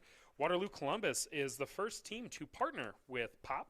Scan this QR code if you would like to support rugby in Iowa. If you scan this QR code, anything you give will go to Columbus Catholic and support their program. If you would like your school or your club, or even if you're an organization that's not even a rugby organization and you need a fundraiser, get a hold of Pop Kids. Reach out to Matt Wilson, the Iowa Youth Rugby Association, for more information. This stream is also brought to you by Workflow LLC. If you're looking for some automation for your website, for your business, Workflow LLC can help you out. Again, I am Ryan Gray from the B-Side Boys podcast, joined by Jeremy Newman. And restart to the match. It looks like Cedar Rapids Jefferson did receive a yellow card, and there goes a clean line break on the side. Jacob Hewell trying to do it on his own and, loses the ball in the tackle. That's going to be advantage to Cedar Rapids, Jefferson, and we are to halftime. We'll be right back in just a moment. Again, thank you everyone for joining us.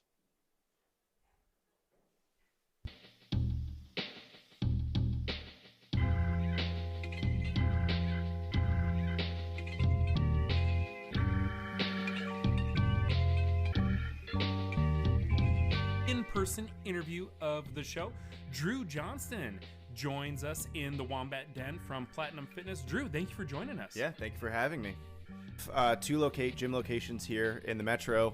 We have a more CrossFit-focused facility called 8035 Fitness that is in Grimes, and then we have our Platinum Strength and Performance, which is adult training, but also a lot of our youth sports performance stuff, and that's located in Waukee. So on any given day, I'm working with kids from age 8 to adults that are 75, and so there's all sorts of different, I think you can be an athlete at any age, and you can want to be perform at your best at any age, whether that's sports or life. Right. But where do you stand on specialization in sport? I think, again, I take the long-term approach, and you sort of have this exploratory phase where you want them to be exposed to as many different things as you can as they grow. So that like elementary, middle school age, it's like play 3 sports, play 4 sports, try the thing for a season, because it really develops all of the different levels of athleticism. Do you talk to your kids about nutrition at all? Is that anything that ever comes up? I mean, we tell them to eat a banana. Do they? No, but we tell them to eat some Eat a banana. Eat a banana. That'll solve all your problems. Yeah, fix. all those Takis and Mountain Dew is fixed with one banana. One banana. Add 2 carrots and you're perfect.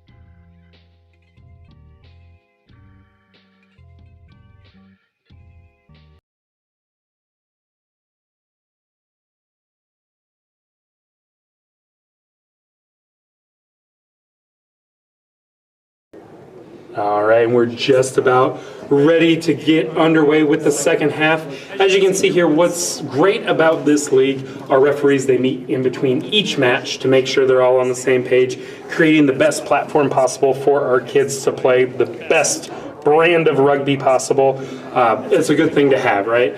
In the old days, Jeremy, when we were coaching at Roosevelt girls, Dowling boys, I mean, decade ago, you'd have maybe one person doing the entire night, and they're just on their own, right? We've come so far as a league with referees that are certified, and then the constant feedback and the constant improvement. Everyone wants to get better. It's awesome to see. So it's something you should never take for granted as players, coaches, or anything. Like, these people are dedicating their time to come out here and enable these kids to play a sport that we've grown to love over the past 2 decades. Without a doubt. And we're just about underway to get started with the second half. Booming kick to start the second half. Fields it cleanly. Like to see support get there quicker for Urbandale, but with the high tackle there, Urbandale retains ball, and they're looking to go short side of the field, cuts it back in, runs into his own player, and just they're trying to force some things. And again, I think they're just too excited to do too much at once. Good contest there at the breakdown, hard running there from Urbandale. Again, you need to see that breakdown get there quicker for the support. He finds some space. Oh, and his support overruns it. Another high tackle, and I think we're going to have another card here. Time is off. So while they are talking here, you saw at halftime, that is a yellow card for number 5 there, Braden Gaines. We are the B-Side Boys Rugby Podcast. Check out new episodes weekly, where we interview coaches and players from across the state, the Midwest, the United States, and we've had some international people. So check it out. We're all about growing the game, supporting the game, and telling people's stories. Check it out. We'll have a new episode this Wednesday where we recap all the action across week 1, and we preview all the action in week 2, as well as, did you see, Jeremy, Iowa State men's rugby, the Iowa State University defeated Lindenwood this past weekend as they prep for a run to the D1AA CRAA National Tournament. I did see that score recap, like quite impressive feat by the Iowa State men's rugby team. Great running rugby here from Urbandale. But again, as you get close to that sideline, I want to see you bounce it back in, but I love to see those passes. Great movement in space. That's going to be a line out to Cedar Rapids Jefferson. And to your sideline point, the only way you can score is to stay in bounds. So people really need to focus on really avoiding that sideline at all means necessary. Because the more you run out of bounds, more set pieces, slower pace of play, and it's just hard to get your momentum going when you're stopping over and over. Again, like I said, we've been a part of many rugby nights in Iowa high school sevens, boys and girls, where we've had 0 lineouts. This is maybe the most lineouts I've seen in a night, and we're only halfway through. And it is crazy to think back in 09, the inaugural season of Iowa Youth Rugby, they forewent lineouts because not enough people knew how to do them correctly in sevens. So to see boys and girls do it now just kind of shows the leaps and bounds Iowa Youth Rugby has made. The growth, and what a great defensive stand there from Urbandale. So the penalty on Urbandale gives Jefferson the ball, and you don't want to pick that ball up, and another charge down. You don't want to pick that ball up and just stand there with it, right? Make your decision before you pick that ball up, and that's going to be a turnover. Ball to Urbandale. Jacob Huell finds the space. And look, there's 2 runners on the outside. If he can find it, get it out to space, Nice. and he's just going to take it himself. What a heads-up play there from Urbandale's number 4. That's going to be Nathan Pick, the prop. You know, he had 2 options on the outside on his right. He had 2 options on the outside on his left. And, you know, Jefferson playing short right now with players with yellow card. You know, And the too much ground to cover. is starting to show. Yeah, so heads-up play there by the Urbandale player. Takes it himself. And that's going to give them the lead for the first time since the start of the game. And the conversion is good. 14-7 with about 3 minutes and 50 seconds to go. And it does look like Cedar Rapids Jefferson is back to full strength. And Ballard, number 2, the prop, he's back on the field. So he came off earlier with, it looked like a little ankle injury, but he's feeling better. I'd like to see him run some hard crash balls here. I would expect him to look for something up the middle. Just help his team get set with something. Just eat up some field advantage, gain some territory, and just really let his back line get some good, clean looks and try to establish something. Nice, beautiful kick by Jake once again. What a great restart. And a good tackle, some good contest from both offense and defense. Jacob Huel puts pressure, misses that tackle. This is opportunity for Cedar Rapids Jefferson to get something going. 4 defenders from Urbandale to take down number 2. And again, just too slow at the breakdown there. Urbandale is able to bowl them over. Somehow retains possession from Cedar Rapids Jefferson. And there's that number 9, really shifty runner. Retains possession. His team gets there. He's really trying to do a lot on his own. I'd like to see him use some more help. Ball pass gets popped up. And that looked like an intentional knock there. Kind of lost himself where he was at. Yeah, he took his hand open and he slapped it forward. That's going to be an automatic there. Can't be doing that. That impedes play. That is going to be a yellow card to Urbandale. If anything, he should go up and try to intercept that pass. But again, week 1, game 1, we're learning, right? So a short time here, 2 minutes, 20 seconds to go.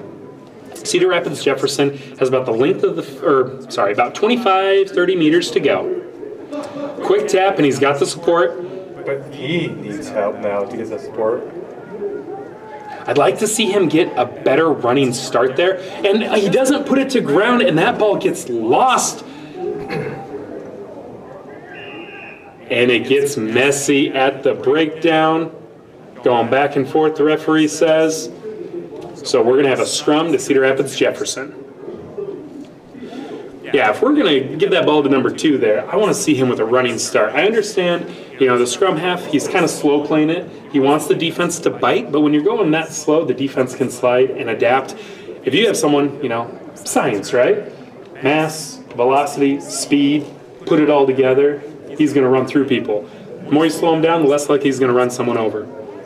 And the slower pace you go, defense takes away that space. They charge up fast like Urbandale does. And so Jefferson retains ball. Urbandale really bunched up. You want to see them on a flat line on defense. We always said to our kids when you taught them, it's Red Rover, right? Don't let them break the line. Numbers on the outside, see if he can look, make a pass. Oh, good offload there. And they cut back to the center of the field. Looking for the tiniest of gaps in the middle of the field. And no one is contesting that ruck with number 2 in there. Don't blame him. But it sets up a nice defensive platform. You got a 2-on-2. He's trying to make something happen. The no-look pass there.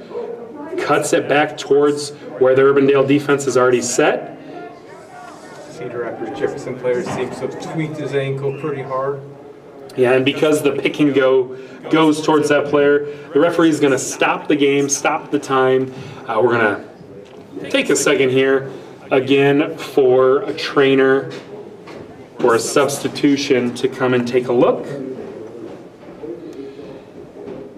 And you know, with short time here, we saw last year the difference of Urbandale missing out on the state playoffs, being the number 9 team in the state, and Fort Dodge being the number 8 team was half of a game. Fort Dodge's record last year was 6-5-1. Urbandale was 6-6.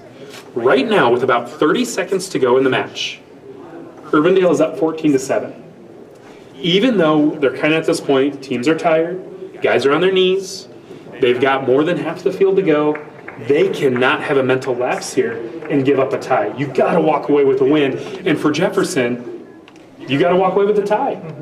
Even when we were coaching, we never liked the idea of running up scores or point differential and everything. But a thing that we really preached to all the squads that we were coaching is you have to play clean rugby to the last whistle. You never know what's going to happen. One bad pass can lead to a cherry pick, and I feel like people don't realize the gravity of what a tie versus a loss is. Not only for your team, but the entire league. When only the top 8 teams can sneak into the state playoffs, you want to do anything you can to avoid those situations. And we've seen, too, anybody can beat anybody, right? Valley was the 10th seed last year, right? They finished number 10. They tied Ankeny, who finished number 2 in the state, and they lost to Waverly Shellrock, the state champion, by 1 point. Anybody can beat anybody, and so you got to take your wins when you can get them. And that's going to be a penalty on Cedar Rapids Jefferson. In front of the serve. Jacob Beal trying to be cheeky there. He sees an opportunity, and that's the thing. He's a heads-up player. He plays high-performance rugby. He's trying to make something happen there. He sees this, and it's going to go back to Cedar Rapids Jefferson because he didn't go through the mark. So Jefferson with a mistake. Urbandale follows back with another mistake, and it's go time. And that ball is kicked way out the back. Defenders screaming up, taking away the space, not giving Cedar Rapids Jefferson any space to develop a back line. And you see maybe too many players there bunched up from Urbandale. Jefferson has the numbers. There's a fight for the ball on the ground. A pick and go from Jefferson. And Urbandale trying to pressure. Jefferson has numbers on the outside. An errant pass, but it still makes it to the edge there to E.J. Baker. But it is a forward pass, and Urbandale is going to sneak away with the victory. Jefferson did everything they needed to do, but just that last pass, you could tell, just came off of his hand wrong. He had the right idea, just kind of forced it, came off of his fingers, and it bounces forward. E.J. Baker had a straight line to the try zone, but we will not see how that run ends because it is a forward pass. Urbandale sneaks away with the victory, 14-7. Up next, Indianola against a brand new club in the state, Iowa City High. Next up, we have Indianola versus Iowa City High. So a huge shout out to the brand new club of Iowa City High. They're going to be in the University of Iowa uniforms. That's always something we see when brand new teams pop up. It's hard to raise money, right? You have uniforms, equipment. It's expensive. You've seen before Fort Dodge used to wear the UNI jerseys. Actually, UNI has given many teams their uniforms. Iowa State has given teams their uniforms. University of Iowa. So Iowa City High will be in the University of Iowa jerseys. Indianola will be in their gold and purple stripes. Going back to your whole jersey comment, though, that just shows like almost brotherhood and sisterhood of all Iowa teams, no matter if you're high school, men's, women's. People want other people to play rugby. So if that means finding a jersey, helping get coaches aligned, or just finding fields to play, I feel like every team does what they can to get things set up. Definitely, and you can see that's what our sport's all about. Camaraderie, supporting each other, kind of, helping each other out. I just want to say again, thank you to you guys, right? Last minute, Jeremy, I reached out to you to be, on the stream with me, threw this at you. I appreciate you for jumping in and stepping in. And then also, we haven't even mentioned it yet, we have a cameraman tonight.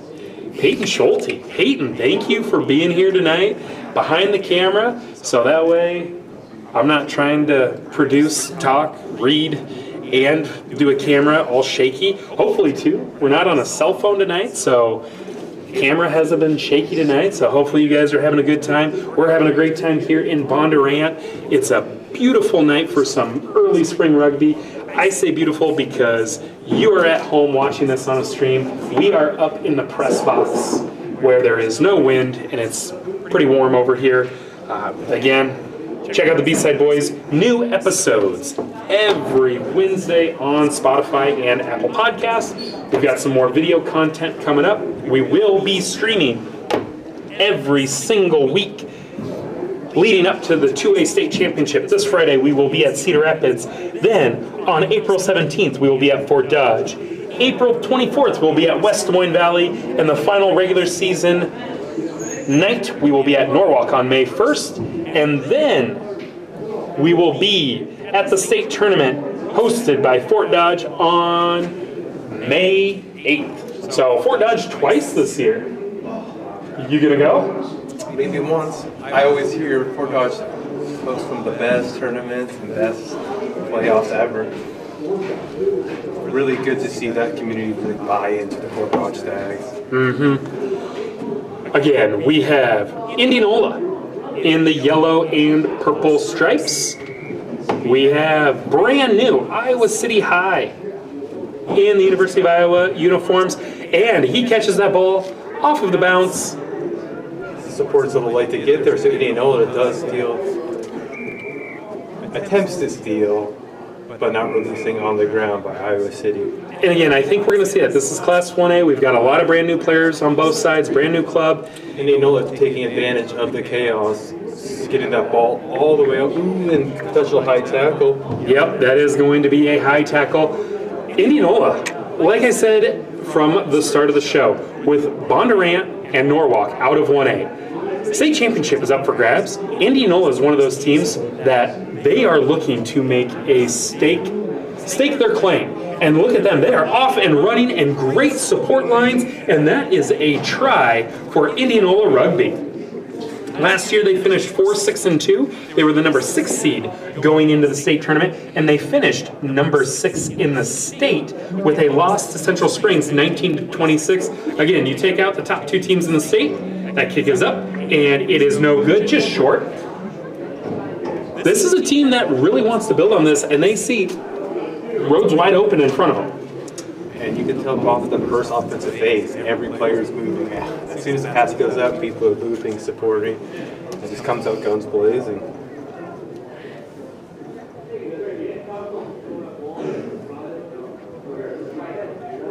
Iowa City High, again, brand new to rugby. You're going to see maybe some mistakes here and there because everybody here is brand new. But I love to see the effort there. They're getting after it. Catches that ball on the bounce, looking for some support. I'd like to see him look for his pass, and look at this. Physical running. Moving his feet, keeping his feet. Support gets there. That's going to be Lawrence Jones, the prop, number 5. He runs so hard. Just would love to see his support get there quicker so they can do something off of that powerful run. You see Iowa City High is way too bunched up on defense there. A quick tap from Indianola. Once again, taking advantage of the chaos, not having Iowa City get back 10 in time. Second time, high tackle turns into a dangerous little somersault there. And, yep, Indianola going again. Very fast-paced offense for them. So Sam Hendricks in the center here, one of our newer referees. He is a member of the West Des Moines Wombats. So he calls a penalty here. He has Iowa City High back him up 10. Wants to talk to him a little bit. Again, you know, you've got a lot of brand new players. You don't want the referee necessarily coaching while they're out there, but you do want them calling the game in a way that the players understand what they're seeing, what they're hearing. And Indianola is off and running. Good hard running, good support. You're seeing Iowa City High bunch up.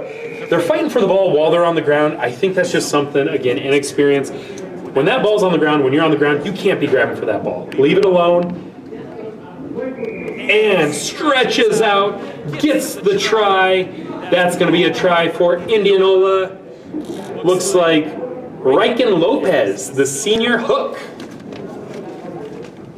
Yeah, once again, Indianola showing what their offensive identity is. It's just not only fast-paced, but even when that try was scored, you see 3 of their backline members stretch the field, keeping the defense honest, and just really exploiting the mismatch and chaos that they're creating by moving so fast. And again, we talked about it earlier.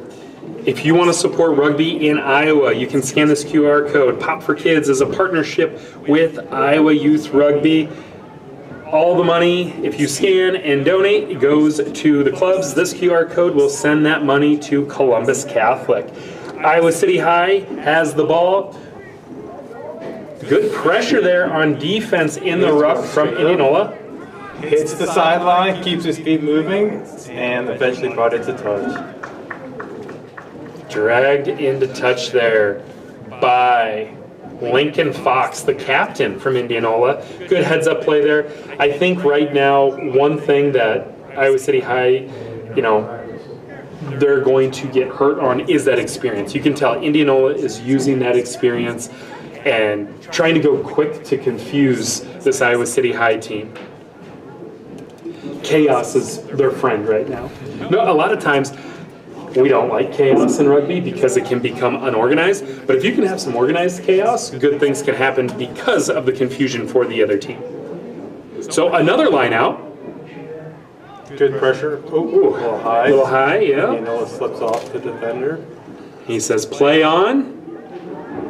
But right, this is what I'm talking about. Indianola, very disciplined in their back line, like staying staggered. Even when running for support, unfortunate forward pass, but every time Indianola is running the ball, you see one or two supporters there, either to ruck immediately or take that offload, continuing the play. Even though they lost possession of the ball from that lineout, it looks like they gained about 15 to 20 meters, which is not bad. And as a coach, I can live with that because you can fix a bad pass. The thing I really like is the support and the support line and the running hard, right? That is the hard stuff to coach. Getting the guys in the right spot at the right time. You can fix timing of a pass. You can fix the mechanics of a pass.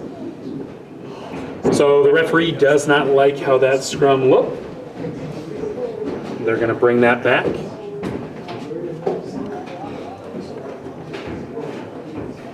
So again, we got about a minute and a half here of this matchup. Again, first ever match for Iowa City High. I love the fight that they have. I think we're going to see them improve. They've got some good athletes. Look at him running, looking for space. His support is there. Recognizing. Yeah, staying on his feet. High tackle. Indianola. So this is the flip side of opportunity where Iowa City High can take advantage of some chaos. They're running the ball well. It's just the support needs to get there faster. It helps up the phases. But first game ever for this team. A lot of room for growth, but at the same time, there's some wins that you can take away into the next match or two.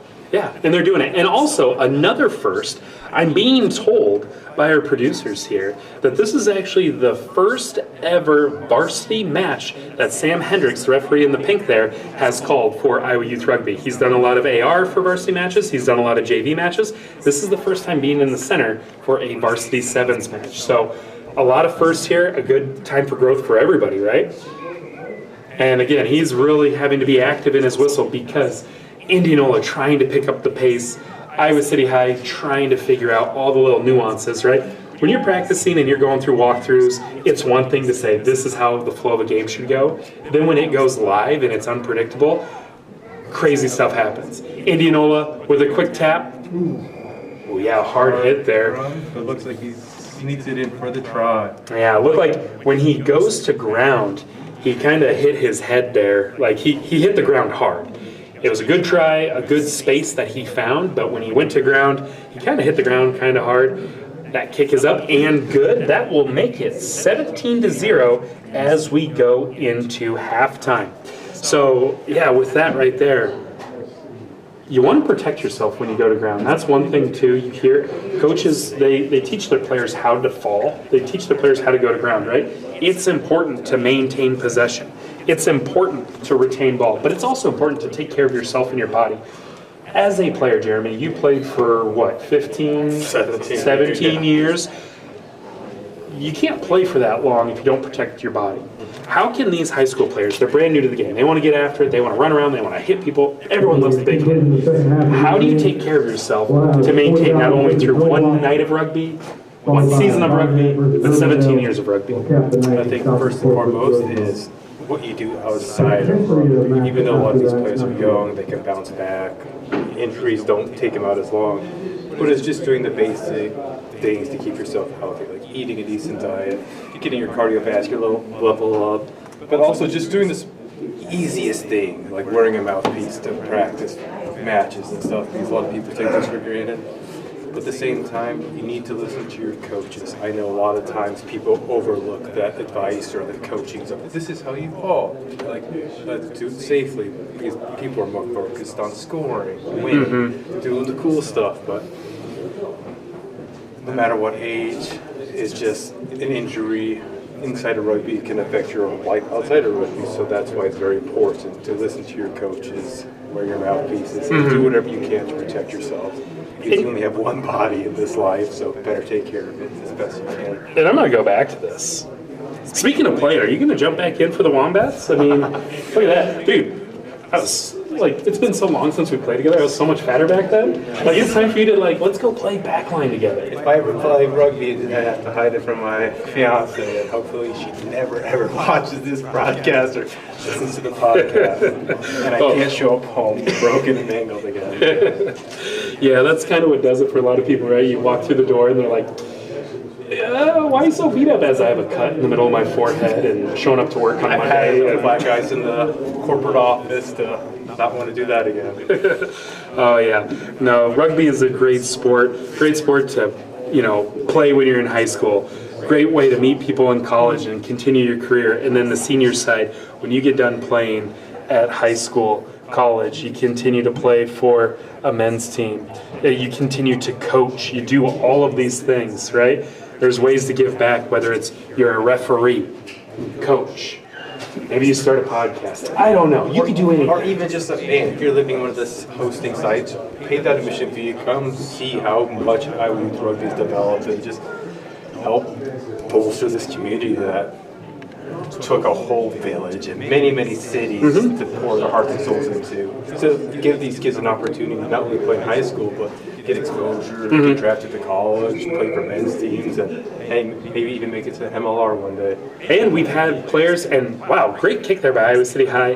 Great catch there by Indianola, and we are off in the second half. But again, this league is producing every year more and more players that are playing high-performance rugby, whether it's the Iowa Selects, Rebel Rugby. Guys are going to Division I colleges. They're playing on scholarship. They're playing at a high level for the club teams, Iowa, Iowa State, UNI, and competing for national championships in 15s and 7s. Now guys are getting looks at professionally in Major League Rugby. They're getting looks at player pools with USA Rugby. Our women's and girls players are also playing at the level of USA Eagle.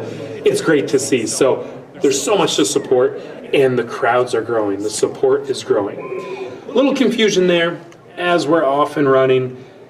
It is a knock-on. It's going to be a scrum to Iowa City High. Again, I love to see this fight from Iowa City High. You may not know what's going on in your first rugby match, but they're going 100%. They're going full speed. And that's what you would want to see, like from a coach's viewpoint, is you don't want to see fear or anxiety or just like hesitation for everything you're doing. But we're seeing really strong runs, like heads down plays, which is kind of exciting to see. So as they develop these types of setups and they get some phases going, like who knows how they'll end up with this season. Ooh, what a cut. You don't want to see those players running side to side. You're running your teammate out of space, but what a cut upfield. I really like that. He saw his gap cut up, and now his teammates are following. And Iowa City High doing a better job getting to the breakdown to protect that ball. I like that because in the first half, they weren't really following their runners in support to ruck, and now we're seeing more of that. We're seeing more phases and phases. Indianola really challenging at the breakdown, but Iowa City High is up for the challenge, and they're off and running. And you can see them developing in front of your very eyes in this first match. Like, not only are they thinking to the rucks faster, it's just they're running with some support, looking for those gaps to hit and exploit instead of just trying to bulldoze their way forward like you see in a lot of football games. And there, speaking of bulldoze, Indianola saw an opportunity, and when Iowa City High wasn't ready for it, they bowl over, they steal the breakdown, They get the ball and they find the space, touch it down for a try, and there's that experience. I love the effort. I love the fight from Iowa City High, but the experience there from Indianola, that's what the difference is, and they get the try, dot it down in the center. We thankfully held on to that ball with only using one hand. I'd like to see two hands on it. You Yeah. never know what's going to happen. And the kick is good. Nice drop goal. Yeah, I was going to say, in that, you may have thought maybe he knocked it on so they won the counter ruck. Indianola won the counter ruck. When a player came in to jackal that ball, they actually kicked it forward when the ball was out. So it didn't go off of his hand. He kicked it forward. That's why that ball was moving forward. He was able to scoop it up. But yeah, if I'm the coach of Indianola, I'm probably telling my guy, hey, run the ball with two hands. Like, what are we doing, right? I know you had your space, but little things. It's like those fumbles you see in the NFL. They let go of the ball 1 yard out. Like Deshaun Jackson, right? Your eagle, right? Dropping that ball. Whoa. Looks like Indianola steals possession. Whistle's blown. Yep, so Looks like diving in. And we're just going to have a quick tap and going. Let's see if he can exploit the sideline, keep his feet. Nice stiff arm to push himself forward and secures the try. So again, we're seeing just that experience really paying off there for Indianola. And when there is a turnover, when there is, some chaos, when Iowa City High is getting back in the transition, it's taking them an extra second to recognize, okay, what are we doing? And as they're trying to identify, okay, there's a turnover, or where do I need to be, Indianola is already on the front foot. Now, you'll notice, Indianola's player, this is 2 times in a row now, he stood in the try zone to kind of run off some time from the clock, and he can stand there until the referee tells him to use it. And so the first time Iowa City High, they ran at him, he touches it down. This time he waits a little bit longer, and if they tackle him, they can hold that ball up, they can force a knock on. They're having a conversation here because was it dangerous, was it foul? What's your take on that, Jeremy? I understand the philosophy of killing clock, waiting for defender to get close to you. But at the same time, it's like, you just got to be smart, like put it down when you need to. And also, it's kind of one of those hard coaching moments for Iowa City. There's not too many situations of practice. You're going to go through the situation of what do you do when someone's holding onto the ball in the try zone. Right. But that'll all come with experience. Yep. It's just unfortunate that sometimes it comes off super aggressive or almost malicious, but I don't think there's any malicious intent. I just believe that they're like, hey, we need to. Yeah, balls in play. Balls in play. Like, I got to do something. And again, everything that they're doing right now is brand new for all of them. So, and I am unsure. It looks like he was carded there because there's only 6 guys on the field for Iowa City High. And again, I think it might be because it was high or no wrap. Just unfortunate there. But yeah, you saw the referees had a conversation there. So we'll probably get some clarification later in the week, and we can talk about it next week. And whoa, what a hard run. That's why you don't want to be up high when you go to make a tackle. Really physical counter rucks right here from both sides. Wow, there is great physicality here. Playing hard, playing in support, but that ball goes forward. Yeah, both these teams really getting after it in week 1. So again, like you said, there's no backing down from Iowa City High. They're not showing any sort of like timidness. They're getting after it. And I think there's a lot of things they can take away that it didn't go perfectly, but a lot of building blocks, especially on the offense. Some of these runs for first-year players ever for rugby, you can see that they're doing a really good job taking advantage. I just think defensively, if this is the first time playing rugby, they might be in that football mindset where after every play, you get a little break to talk about, okay, what next. But now they have to get in the mindset of, we need to string together 7 straight minutes of defense. What do we do? How do we do it? And how do we do it as a unit? Yeah, just stop staying home. Great. What a magnificent tackle there. Great dominant tackle from Iowa City High. Again, there's no lack of effort. But just Another penalty. This is another example of what do you do next after the tackle's made to get on your feet, back up. And I will say this, in transition, this was the best that I've seen from Iowa City High getting into transition, especially with a man down. But that is going to be a try for Indianola. He just wanted it more, man. He just fought through there and made it happen. Put the team on his back, carried him through. I mean, Iowa City High, like I said, they still were unorganized, but it was more organized than we'd seen previously on their penalties. And compared to the first half of this match, Indianola is definitely having to work a lot more effort to get these tries compared to the first half. Iowa City seems to be like they're developing defensively, kind of getting a better idea of what they need to do, staying home, and really focusing on these one-on-one tackles. Up next, we have Fort Dodge against Norwalk. That'll be a brand new matchup of, Norwalk moving up from 1A to 2A. How will they respond? Fort Dodge with a big victory earlier in the night. How do they build into match number 2? Nice strong run by Iowa City, dragging 2 Indianola players. I'd like to say Iowa City High, they get it already, man. They may be down 36-0 with almost no time left. They're playing to the very end, playing hard. But a penalty for not releasing, Indianola's going to get another chance, and yeah, they're trying to build as well. And another benefit that Iowa City High has that a lot of teams don't is they're located in a city with a college rugby team or a men's team, so you can hopefully get your kids out there, see what little higher level rugby's played, and pick tips and tricks from there. Definitely, and so that'll be the end of match number 1 for Iowa City High. Indianola wins 36-0. Now, Quad Cities, the Geneseo brand new team, was supposed to play both these teams tonight. They were unable to make the change from Friday night to Monday night. So both these teams are done with their nights. I think they're going to play a little JV match at the end of the night. Because they drive all this way, they're going to get another match later. But we will have Fort Dodge against Norwalk up next. But first, we're going to have a word from our sponsors. Is powered by our sponsor, Workflow LLC. Most businesses. There's a huge glare on this camera. I know. Well, it's because of this. I know. I don't know. That's why I was trying to lean down and see if I could not make the glare or block some of it. But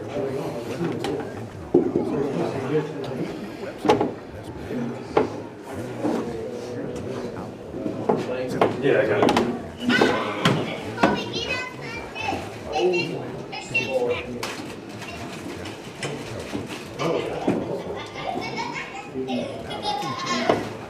Is that your kids? Yeah. No laughing, Colby. It's a school night.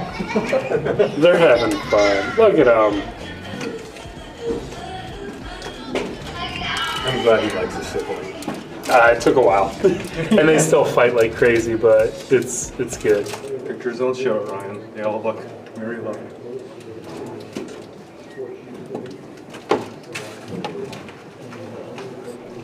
All right, and we are back.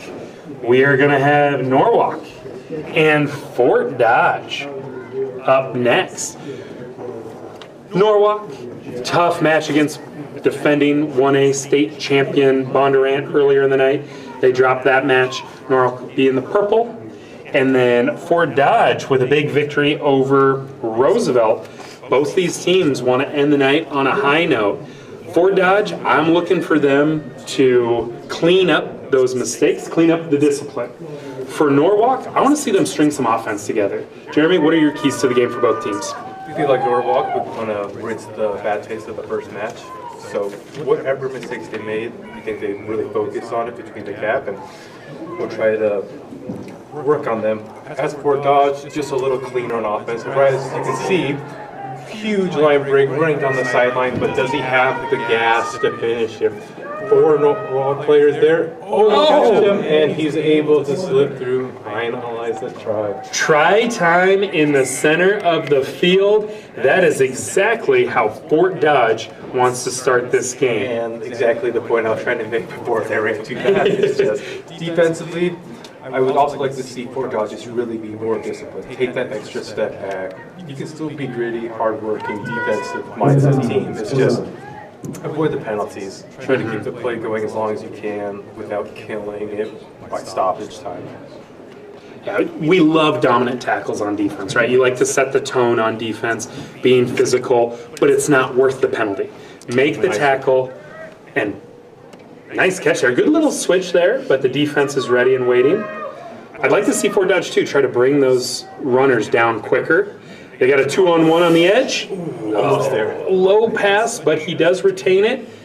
And referee Jeff McHenry blows the whistle. Some conversation with the AR. It's a knock-on by Norwalk. So Fort Dodge is going to take advantage with less than half the field to go on this scrum. Norwalk is doing a good job, though, like getting to the breakdowns and get that ball out fast. So even if Fort Dodge is there defensively, if they can continue to spread that ball, try to make those overloads work on the sidelines, who knows what could happen.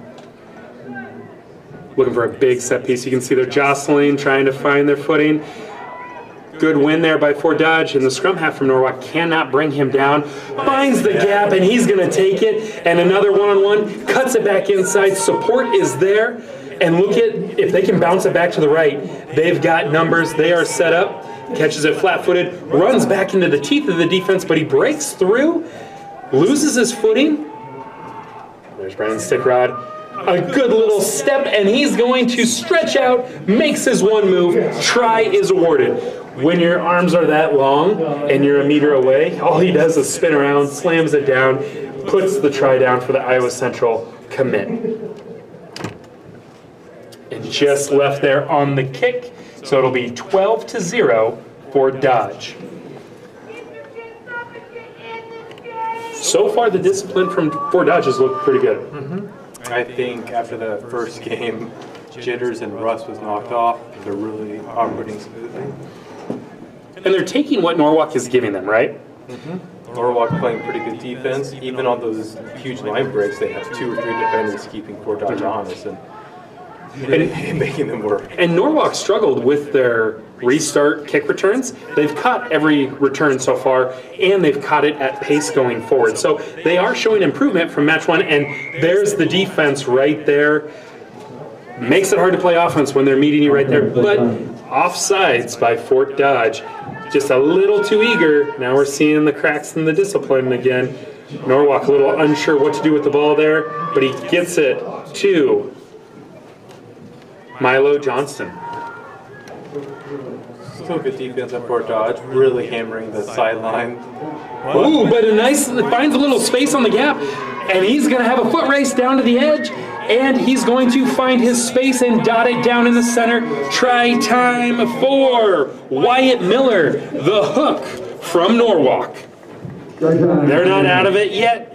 They say, we've got life and we're ready to go here. With 3 minutes to go in the first half, dotted it down in the center with the kick to come. Norwalk showing a lot of life. I love that support there. When Fort Dodge kind of bunched up to make that tackle and you think there's not much space on the edge, he takes it the distance and centers it, which is so important because they make the kick. Fort Dodge is now up 12-7. It has a props to Norwalk, just attacking the weak side over and over and over.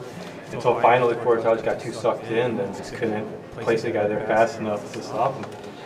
Yeah, heads up play there. Nope, we're going to restart here. Referee didn't like something there, but heads up play there on the sideline. I keep saying all night, I don't like when we get close to the sideline. Bounce it back to the middle, bounce it back the other way. But Fort Dodge was expecting them to bounce it back. Nobody was there on the weak side. When you have that much speed, you don't need much space. That's why you have to stay honest in defense, especially in sevens, like, gotta mark your man. A lot of space to work with. Pressure defense there from Norwalk. And I feel like there's a new life in this Norwalk team. You can really see a little pep in their step here. They're pressuring on defense, but Fort Dodge looks calm, cool, and collected, retaining ball, getting it out here. They've got great spacing, finds a gap, nice. And he's off and running, cuts it back inside. He's got his support. He's got about 4 or 5 defenders. He stays on his feet, and now can he bounce it the other way? He's got 4 on 3. 3 on 2, cuts it inside, and tackled by the head into the ground. But even in the press box, you could hear Coach McClyman begging his players to spin that ball out wide. And we are going to take a second here because it is a penalty for a high tackle. Player looks a little shaken up. But again, you could hear Coach McClyman from Fort Dodge, get it wide. You had a 4-on-2, a 4-on-1, a 3-on-1, whatever it is. And again, that hard-nosed mentality of, I see a space, I bet on myself, I'm going to take it full speed. And he met that Norwalk defender face-to-face, and he tackled him by his head into the ground. Shaking up a bit here, so we will take a minute.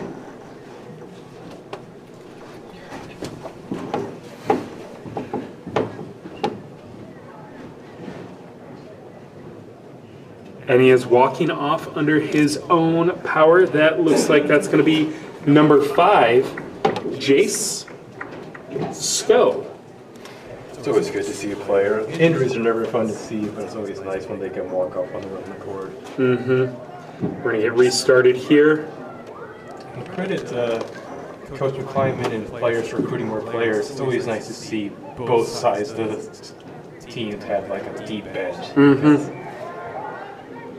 I mean, you'll hear coaches say, JV is where you build that depth. JV is where you get those guys ready to go at week 4, week 5. So not releasing by Fort Dodge, that's going to be a turnover. Norwalk here with short time, about a minute, 10 seconds. They're off and running. Fort Dodge needs to recover. Norwalk going weak side, hard running. Offload, keeps it moving, finds a space, missed tackle, and he's off and running right up the middle. That is going to be try time, Norwalk. Number 1, Alexander Milo Johnson, the prop. And your wishes granted. You wanted to see some center of the field action. Hit the gap, head down, long strides, and couldn't be caught. And that's something too, you know, I look at the sheet. He's listed as a prop. It's great to have a prop who is tall and long and can stretch the field and run away from defenders, right? What I love, and something when we coached together, our mentality was, you don't really need a player size profile. It's sometimes I just want the 7 best athletes on the field. And that was a credit to our Roosevelt girls. It's just our running gun offense. We just needed players who worked very well in the team and just trusted each other to get the ball out into space. Yeah, and seeing delivering the punishment there on offense. But yeah, when you have players who can break away from that front row position, and here's another breakaway. Fort Dodge with no time left. This probably will take us to halftime. Number 7 is coming in, and that's a try for Fort Dodge. You get all hyped up on one side of the field. I was saying before the match, I want to see some offense from Norwalk. They got shut out by Bondurant, and the kick is good. So we are going to go to halftime with a score of Fort Dodge 19, Norwalk 14. Like I said, I want to see some offense from Norwalk. We saw it, and then Fort Dodge responds immediately. We're going to take a break here. This stream is brought to you by Workflow LLC.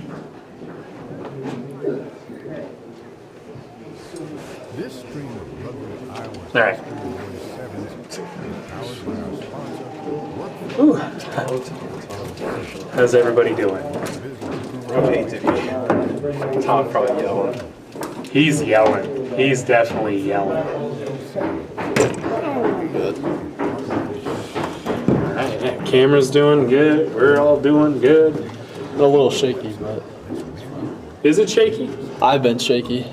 You can zoom in if you want, if you feel confident of like doing a little On ball. like a little.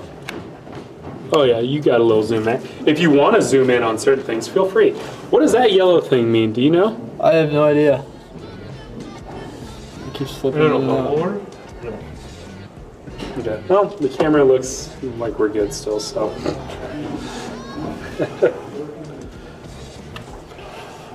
All right, Jerry, you ready?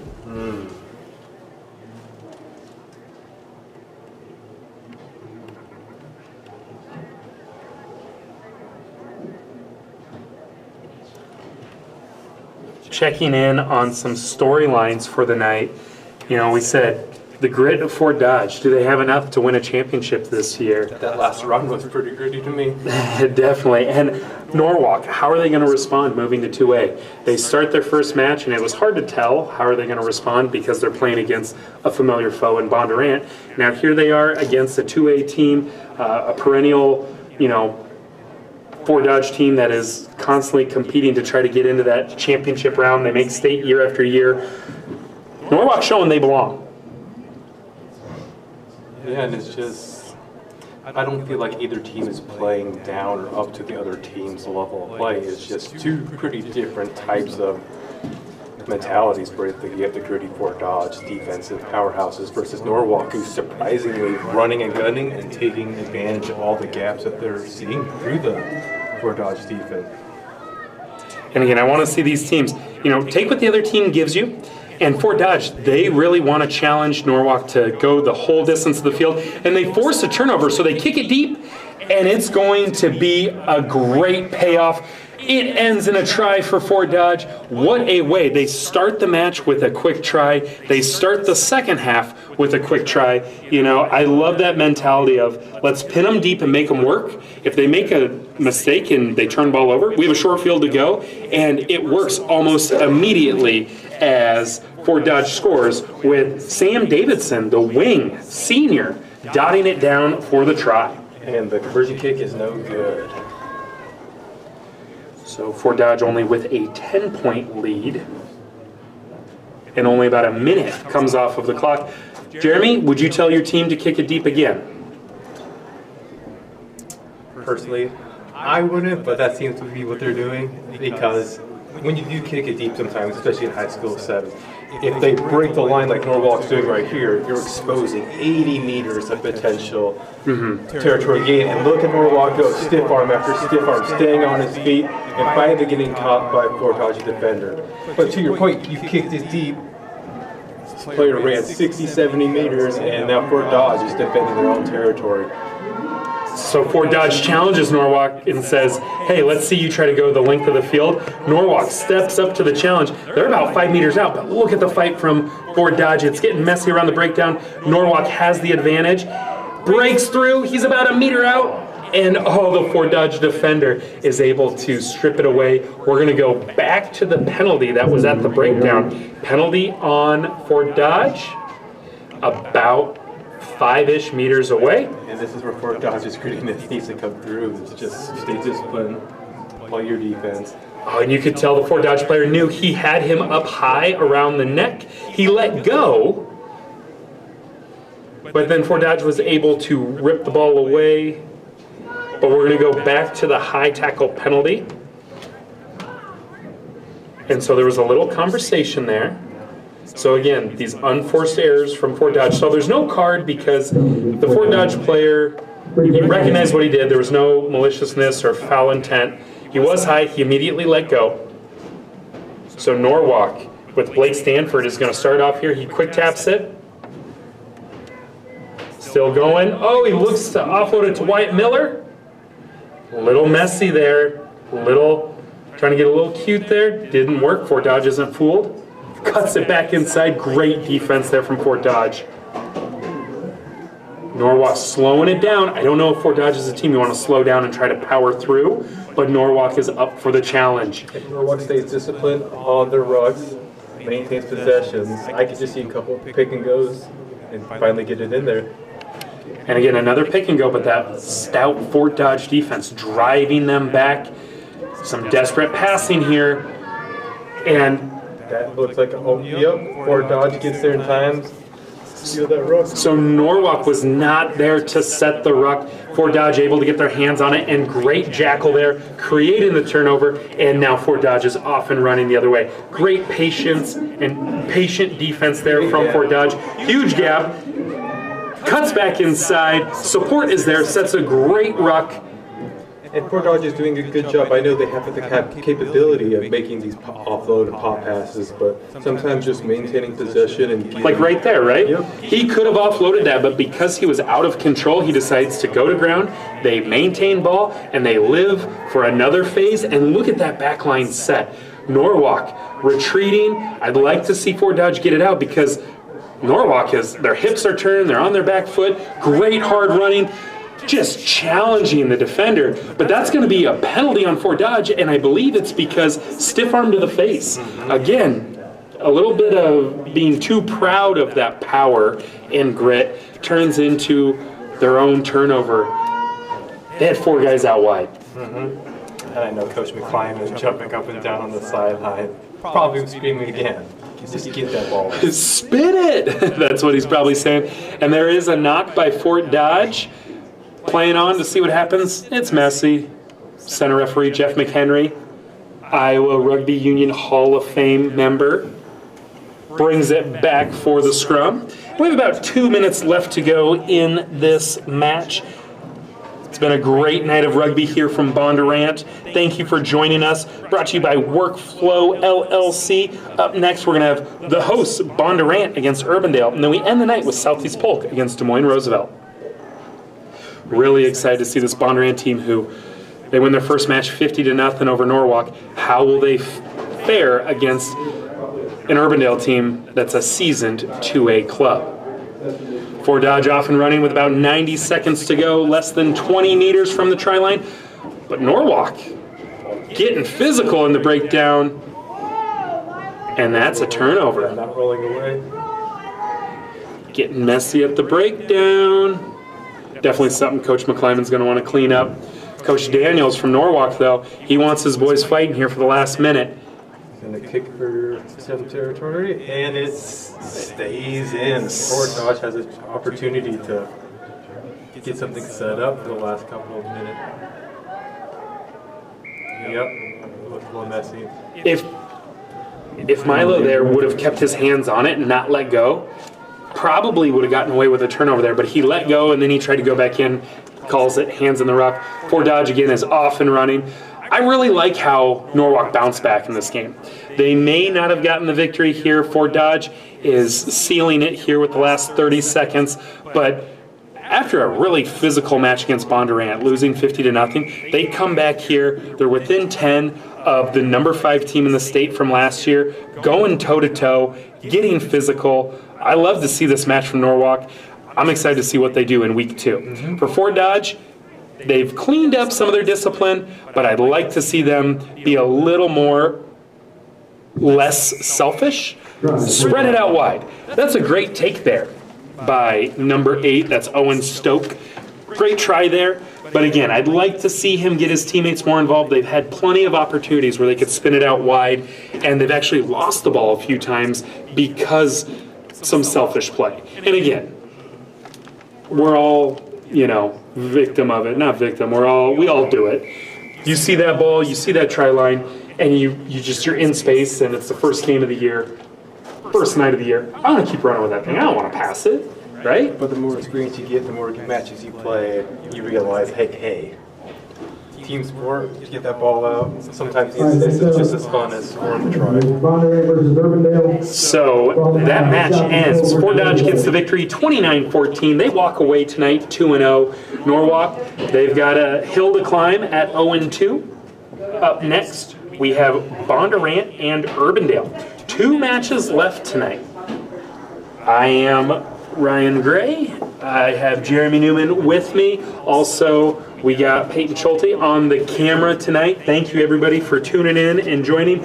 Again, this week on the B-Side Boys podcast, we are going to be talking about all the action from week 1, previewing week 2, talking about all the things happening with collegiate rugby. There's some exciting news with USA Rugby. We're going to have the president of the University of Northern Iowa, Thomas Naughton.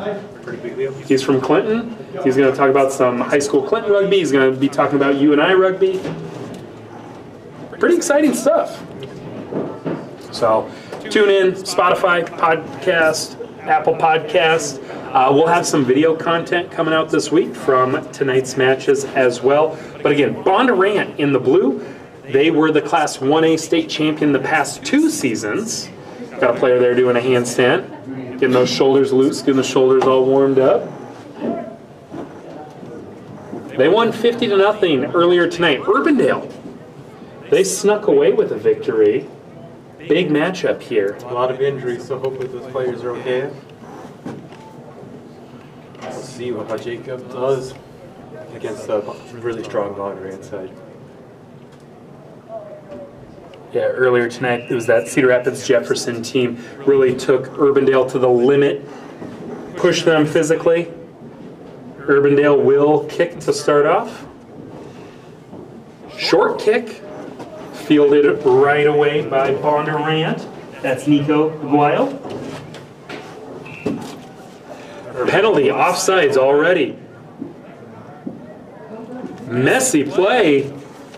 Play on. Loses the ball on the quick tap. That's, you choose to go quick. Crazy things can happen. Nice offload there by Urbandale. A lot of chaos rugby here. A lot of chaos. You can tell both teams really wanting to set the tone early. Nice little sidestep there. Stays in bounds. Good support there on offense. Urbandale's got their back line set up. Running hard. Support gets there again. But Bondurant. Good counter ruck. Oh, great pressure by Bondurant. But offsides there. I feel like both sides are really excited right here, but it's just going to slow it down. Defenses are there. Bondurant's doing a good job counter-rucking. It's just... You'd always tell your team at this point, take a deep breath. Just breathe. Play rugby, right? Only a minute. 6 more to go. Ooh, dangerous pass there. Almost picked off, but Urbandale somehow maintains possession. I think from Bondurant, if Blake Guthrie has his eyes up there, he could intercept, cherry pick that ball, but he goes for the defense, he goes for the tackle. Urbandale really getting close to that sideline, loses the ball in contact, it's a knock-on, playing advantage. And they're going back to the initial knock-on. What a heads-up play there by Jacob Huell, the Iowa State commit. But it's going to go back to the initial knock-on. This is a great match so far. Back and forth, blow for blow. And it looks like, too, like any little mistake the other team can take at the distance. Really feeling each other out. Really playing close to the sideline here. We've seen a couple of risky passes, and that one could have been trouble for Bondurant. This will give us another opportunity to see how these set pieces go, how they stack up against each other.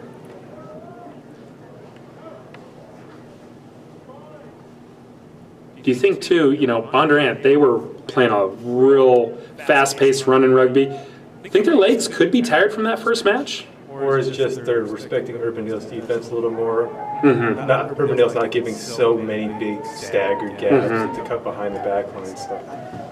Bondurant's still moving the ball very well sideline to sideline. I like the pace, and he finds a gap, and he's going to take it. That's Chase Ryle. The speed of the passing from Bondurant, top notch right there. They're spinning it from side to side.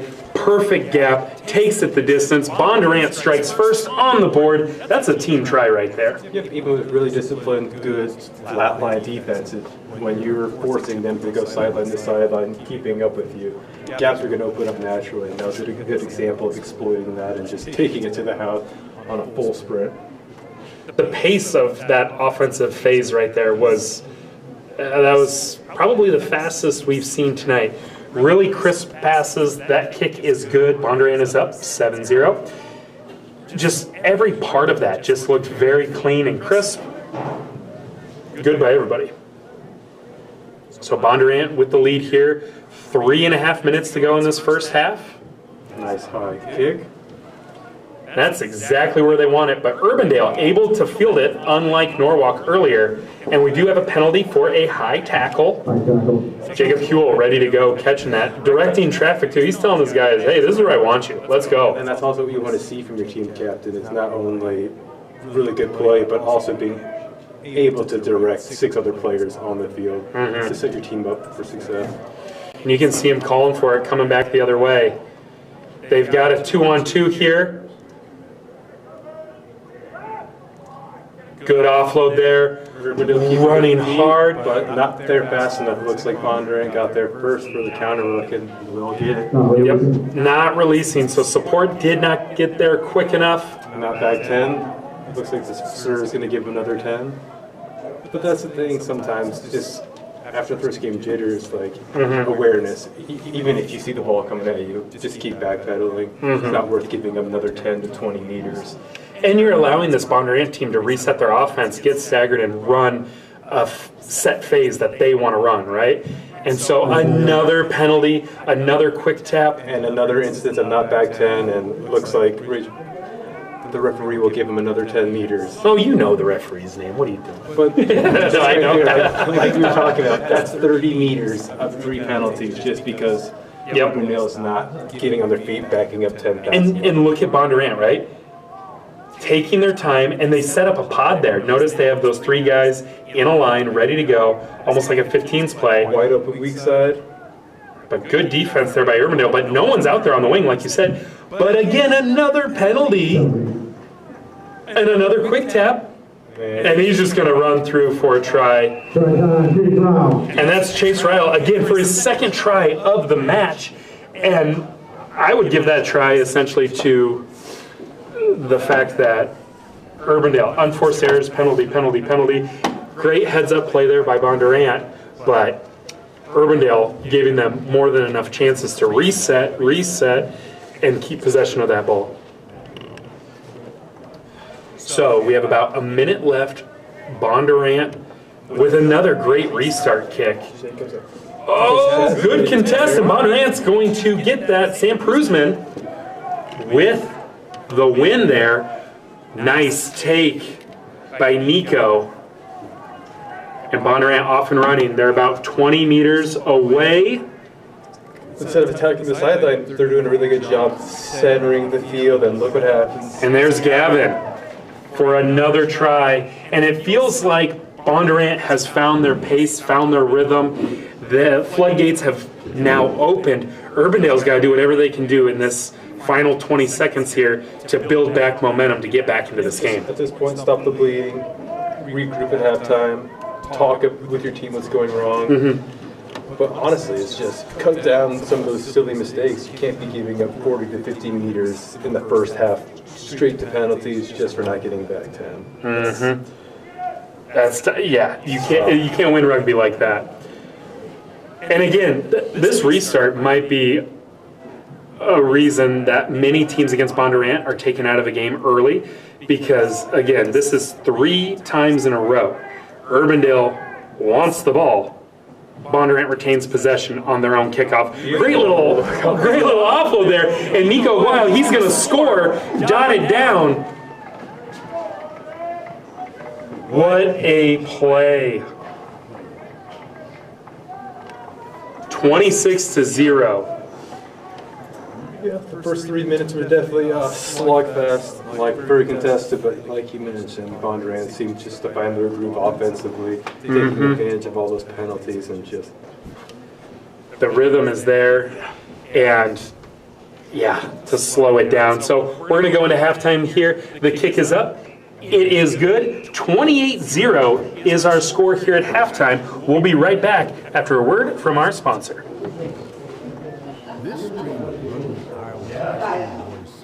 Greg, you're gonna rewatch this and be like, what was he filming? It's better than me doing it by myself.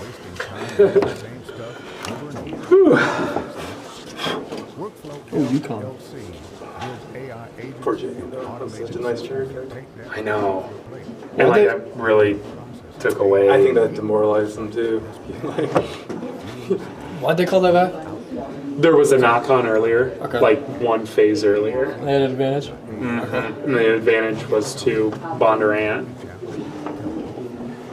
Whew. Right, and after the last match too, we will flip the camera again and we'll do like a little closing kind of thing. Think of who your player of the night is. Obviously probably going to be maybe someone from Bondurant.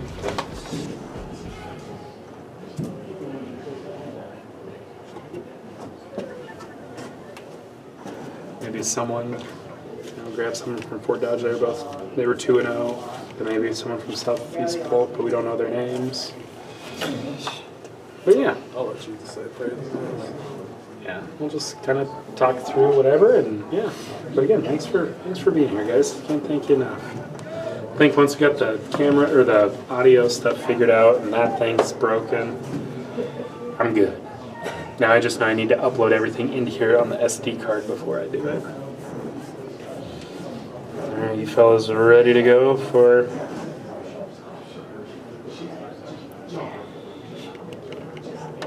second half?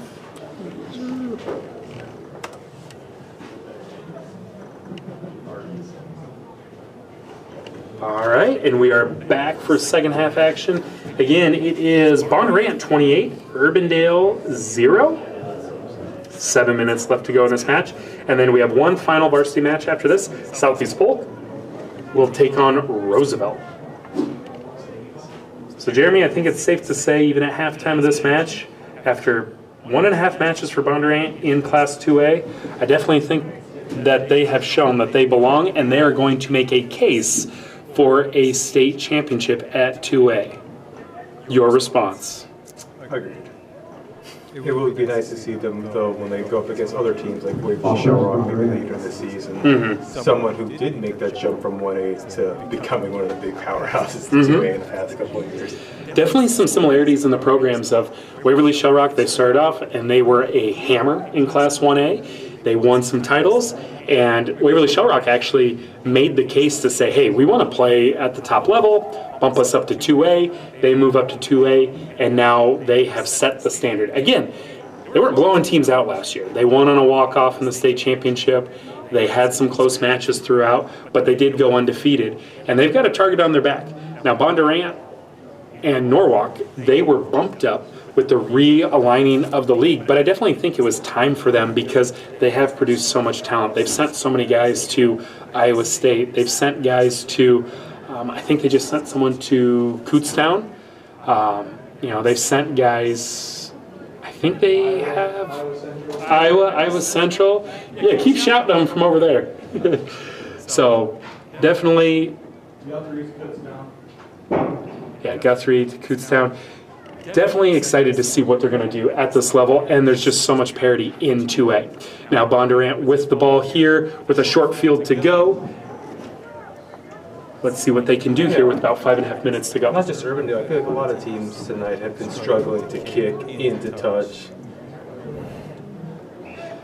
Yeah, and you wonder too, with practices, it's really hard to get outside in Iowa at this time of year.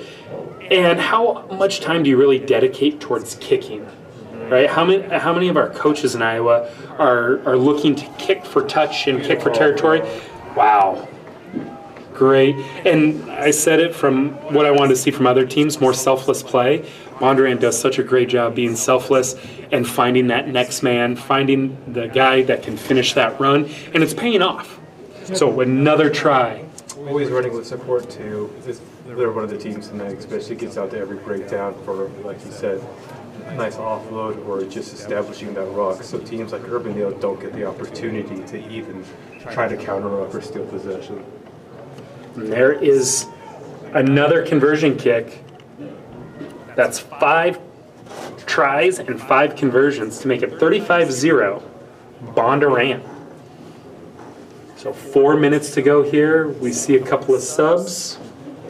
And at this point, if you're Urbandale, winning might be out of the picture, but you want to have some type of positive you can carry into practice. And there you go. They give you something, you take it. Now it's a foot race here. And Bondurant on the chase down defense. Way to get there for the support, though. Urbandale is not losing possession. They can get another phase or two going. And some hard running here. Cuts it back in, tries to find that little gap behind the rush. Shout out to the pride of Bondurant, though. You're up 35-0. You could have easily just let that go and been like, you know what, we'll give one. They had 3 guys chase down. Great defense here from Bondurant, but Urbandale doing everything they can to get this try, and they do. They dot it down. They've got some fight in them. And that's the positive they take forward into this short week before the next round of games on Friday. Definitely. As a coach with a quick turnaround, how do you adjust your practice from, now you have Tuesday, Wednesday, Thursday, and you're playing games again on Friday? How would you adjust to prep your guys? I think it's something that we did really well with the Roosevelt girls rugby. It's like, yes, defense is very important in one-on-one tackling, but at the same time, especially in the early weeks, you really want to emphasize game flow. You want to be able to trust that these players can play 7 full minutes without having too many stoppages, cleaning up simple mistakes like drop passes, forward passes, and just really try to pick one or two things you can focus on. Like maybe it's, hey, let's not run out of bounds 5 times this match. Just try to keep it in play. Or 2, just communication. I think that's something a lot of teams struggle with because there are a lot of new players. You get some freshmen playing with some seniors who don't have the confidence yet to speak up or try to be that play caller. But you need all 7 players on your squad out there being able to make calls when needed. Yeah, really getting the body used to, the physicality of rugby, recovery, and then getting ready to go for 2 more matches. And wow, overcommitment there from Urbandale, and Bondurant is able to take advantage. He's looking for support, and he just ends up taking it himself. Great effort there to finish for the try. Going to extend this lead 40-5 with a kick to come and about 1:30 to go. Good jobs on both sides keeping the other team honest on these last 2 tries. No one's giving up anything really, and it's more just, hey, we're finishing this out. Play to the last whistle.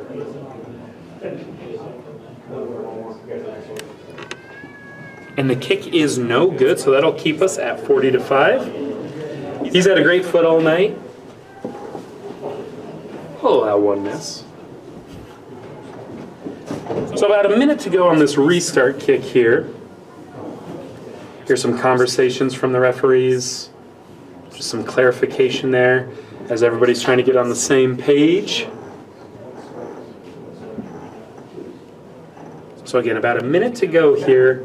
Bondurant really showing a great first night in Class 2A. Doing a great job here in front of their home crowd. Definitely like to see that. Urbandale, a lot to build off of here. Some good moments. Time to string some things together. And that kick is up. Positives, yeah, to take it to the next week. Oh, a lucky bounce keeps it in. Urbandale tries to offload it, but it goes to the hands of Bondurant. It's kind of messy on the ground there. They're fighting for it. Kind of hard to see. Urbandale plows over on that ruck. Ball is set. Keeps possession. See if they can get anything going. Nice job. Overcommitment there by Bondurant's defense. Urbandale finds that gap. Good hard running. Urbandale wants to end this with a try. They want to end with the positive. Penalty for offsides on Bondurant. I think we could hear the referee yell last play.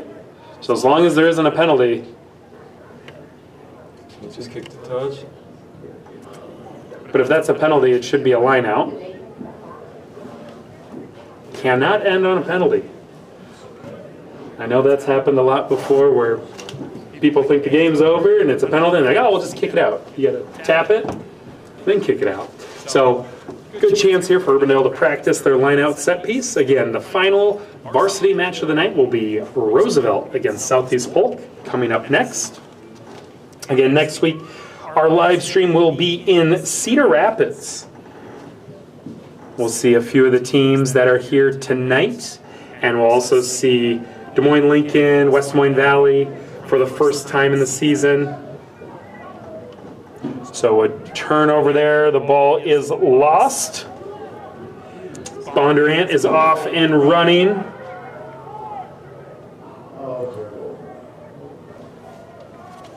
Another turnover.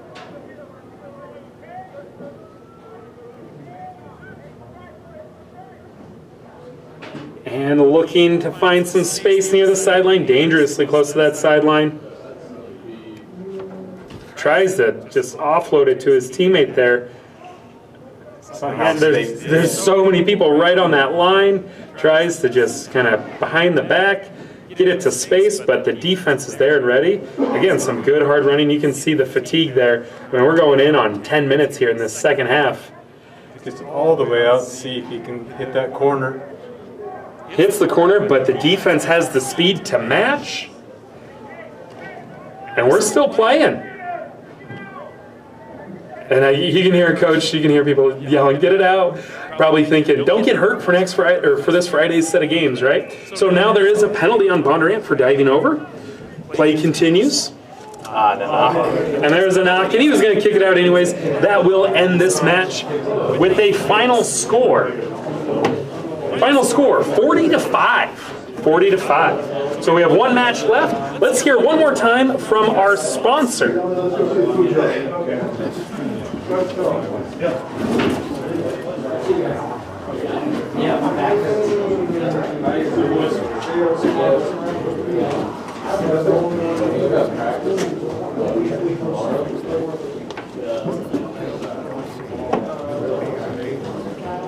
How long is that video? How long have we been going? Just overall a minute. Okay. Oh, this. Oh, you mean the? Yeah. Yeah.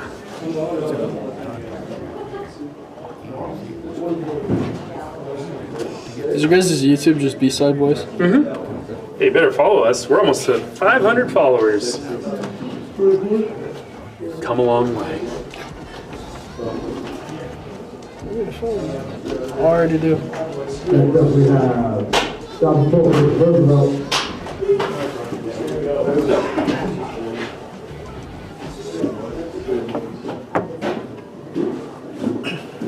And we are back for the last match of the night. Again, Southeast Polk last year. They finished 6th in 2A. They lost to Fort Dodge in that 5th place match, 10-15. They had a record of 8-4 going into the playoffs. And then Roosevelt, they finished 13th in 2A. They had a record of 2-10. Again, a lot of improvement in that first match from last year to this year. I'm excited to see how they continue to develop. They had some good, strong runs in that first game. Seems like they're really feeling the flow out, and they've got better depth this year than we've seen in the past. And then for Southeast Polk, cleaning up those mistakes from earlier. I think we've got a good match, a good main event tonight to end the night. Again, next week, B-Side Boys live stream will be at Cedar Rapids. Cedar Rapids. Be a great night there. See some new teams. We'll also see, again, Cedar Rapids Jefferson. I know will be there. I think Des Moines Roosevelt will be there. Yeah, a few more. Oh, Cedar Rapids Prairie. And, oh, there's another 1A team. I think Ames might be there. So, really good stuff coming up next week. Again, new episode of the B-Side Boys podcast will be released on Wednesday, where you can get the recap of all Week 1 matches and a preview for Week 2. That'll be on Spotify and Apple Podcasts on Wednesday morning. And we are off. Roosevelt kicks off there in the navy with the white sleeves, and Southeast Polk in the black. Hard charging run to the edge. Great support there. And like his shoulder, shoulder did not look good going into that tackle. Unforced error there with that knock on, but did you say it looked like number 2 there for Roosevelt? Yep, number 2 for Roosevelt. When he was running into that, yep. When he caught that tackle, just stop. It looked like a little stinger, just one of those weird hits that you take directly on your shoulder. Everything just kind of feels funky afterwards. Yeah, that's definitely something, you know, we're not even 15 seconds into this match. You don't want to see one of your starters down and out already, but he's walking off on his own power. He looks all right. Doesn't look like it's a head injury or anything like that. So hopefully we see him come back on later in this match. Again, it was about 2 or 3 years ago, maybe last year even, they did finally add a rule that there's no longer unlimited subs. I think that's been great for the sport in our state. Years past there'd be teams that would just have a constant flow of substitutions, hockey subs, non-stop. 7 in, 7 out. And so now, I think this challenges coaches to be more tactical, and it also prepares these athletes for college way better, right? You got to know, hey, once I'm out, I'm probably out. You can re-enter, but it does count as a substitution. So that helps teams that only have maybe 8 or 9 guys. You can rotate those guys throughout the night, rotate throughout the match. But for those teams who do have 15, hey, you only get a set number of subs. You can't just keep coming in. And that really helped teams with great depth win in years past. Not the case anymore. And it also gets rid of that bad habit that's hard to break, because when these kids who are used to that go into college, it's like, wait, what do you mean? Great pace there. He breaks the line and he shoots out like a cannon. Just how the coaches drew it up. That's exactly what you want to see off of a line out. Yep. You want, off the set pieces, you want to see your players catching that ball, 2 hands, full head of steam and just hitting those gaps. It's something that was taught back in high school rugby back in '09. It's just hit spaces, not phases. Why are you wasting all that momentum and energy trying to crash through someone when you can just hit that open space?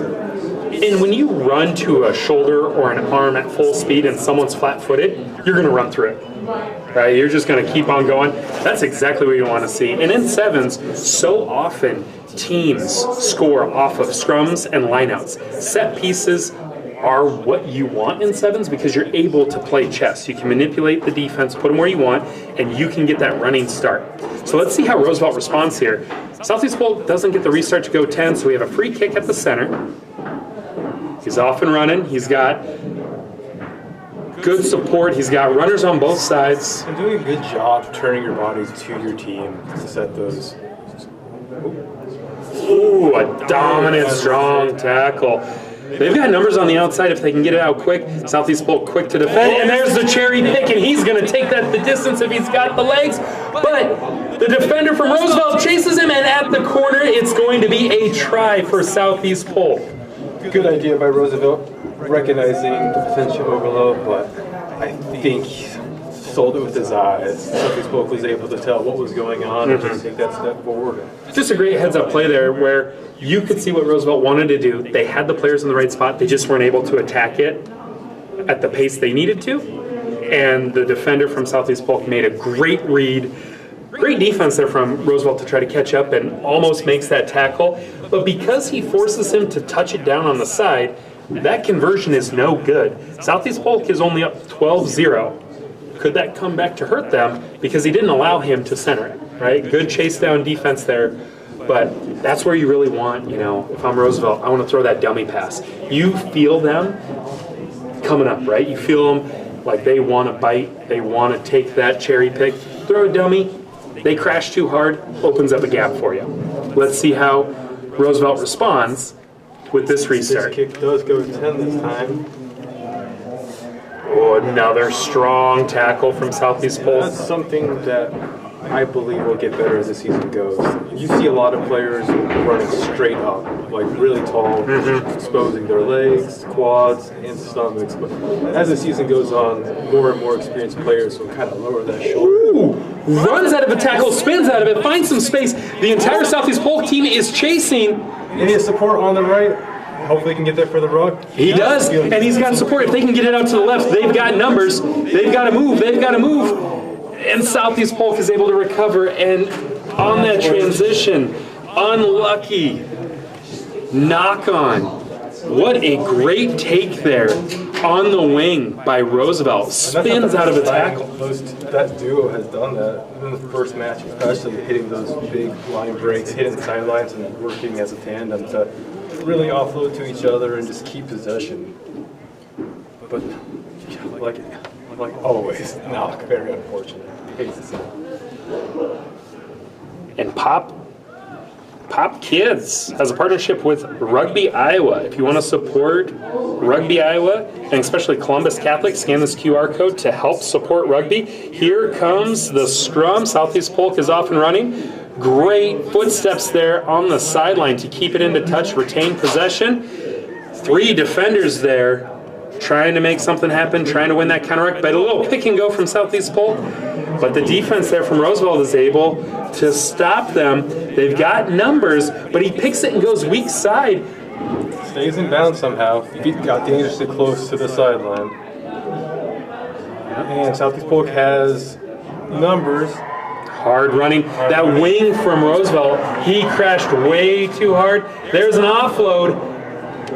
Bad timing, but hey, there's another player there from Southeast Polk ready to go, fighting off the defenders, and now Southeast Polk ready to bounce it back the other way, but Roosevelt not giving any easy looks in the breakdown. But that's a lesson that any rugby team can learn is if you run with support, find your friends, support your friends, good things will happen. And right there, great job by the runner to make that tackler commit, and then he does a little soft switch. And Southeast Polk retains ball. We've got about a minute to go here, and about 10 meters, 5 meters, 1 meter, and that try is awarded. Fighting for every meter, goes over the line for another 5. Southeast Polk is up 17-0. We love the B-side ball.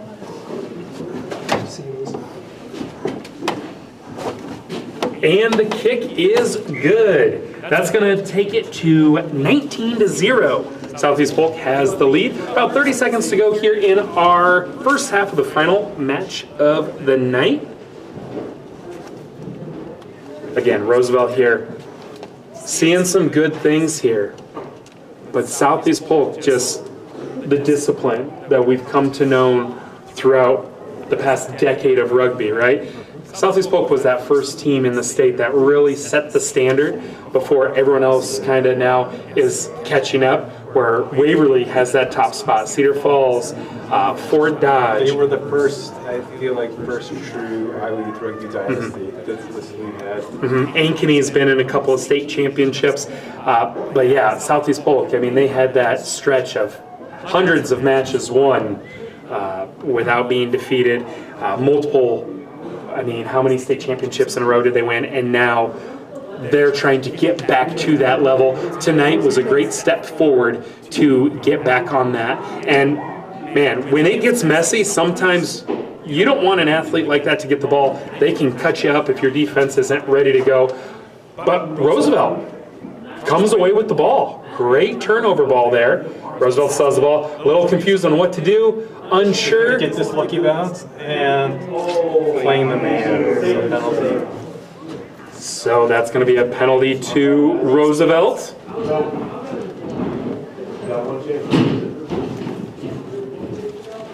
And we have short time here.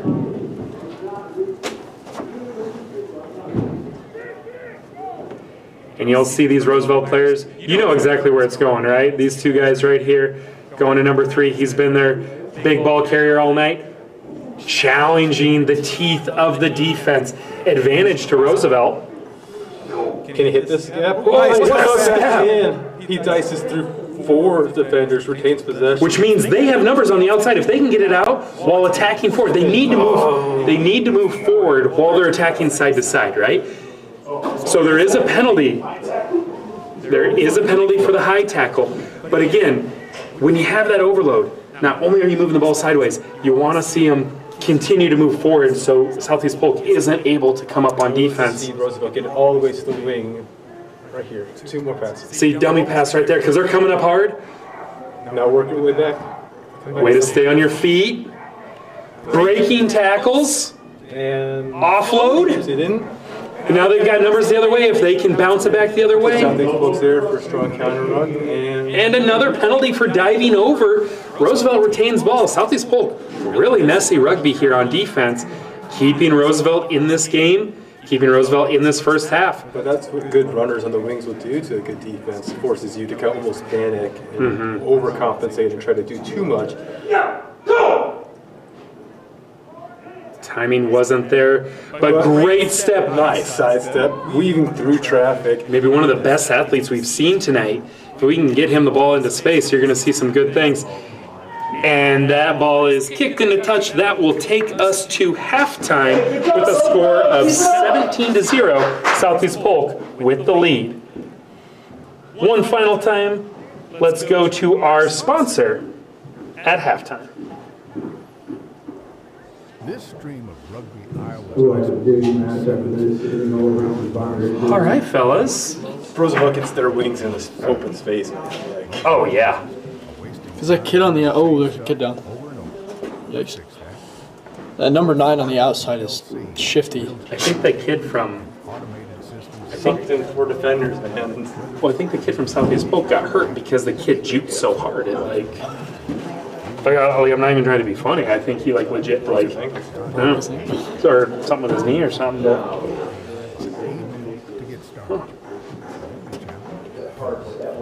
Do you film outside when they go to Southeast Polk? Say what? Do you film outside when they go to the Hidden Valley or whatever complex that is? Southeast Polk? The soccer complex? Yeah. They have a little brick building. Oh, they do? Mm-hmm.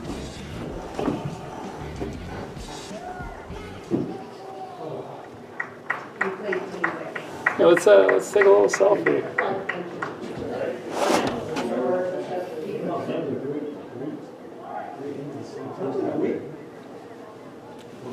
Oh. Who's that too? Guy I worked with. I didn't mean to send it to him. He said, "Who's wearing the gray sweatshirt, swaying back and forth?"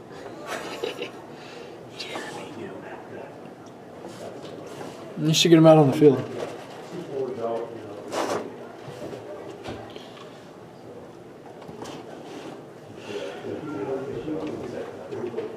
It's a zip up. Come on, bro.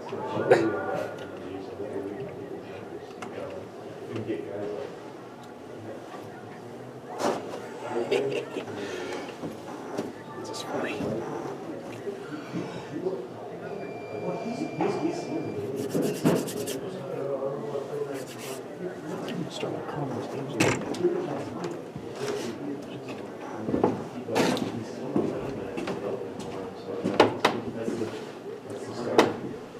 All right, we're just about ready to start the second half. Our last 7 minutes of varsity rugby action for the night. Thank you for joining us. We are the B-Side Boys Rugby Podcast. We'll be streaming every week of the season and including the 2A state championship. Hopefully you guys are having a great time. Leave us any feedback. You know, we want to make sure these streams are what you want to see, what you want to hear. We're trying to improve every single year, every single week, so let us know. We are underway here. And the kick from Southeast Polk, again, from Roosevelt, would love to see, you know, some more sustained offensive phases. Southeast Polk, a few things they can clean up, discipline-wise. Jeremy, what are you looking for in this second half? What I'm looking for in the second half is Roosevelt really using their wings. This right here? This is exactly what you were going to say? Oh, what a way to cut in. We've been saying it all night. You got the pace, though. The sport does it. He hits the corner, and wow, yeah. And there it is. It's exactly what you were going to say. Dots it down in the middle. There's a try for Roosevelt. Roosevelt has the athletes. It's just getting them into space on the stride, allowing those runners to really hit at full speed, and it happens. Even against a good team like Southeast Polk, you can catch a ball at full speed and have the awareness of the field. Look what happens. It's exactly what Roosevelt needed to start this second half. And like we said, from last year going 2-10 to what we've seen from them tonight, they've got much better depth this year than they've had in the past, and just the awareness and everything we're seeing. And even from the first game to this match, what a way to use their wings. He cut it back inside, like it was an offload out to the outside, cuts it back inside, uses the entire field, and then dots it down in the middle. 19-7. We've got ourselves a match here in the second half with 5.5 minutes to go. Hard running there from Southeast Polk. Get low, stay low. You gotta stay low. And forces the knock on. And that's going to be a scrum to Roosevelt. That's really good discipline, not going high, not jumping, not doing anything unnecessary, but just staying with the guy, staying low, and forcing a really good turnover right there. Yeah, you could tell he was trying to size up how he wanted to make that tackle on that bigger runner, number 20 there from Southeast Polk, big hard runner.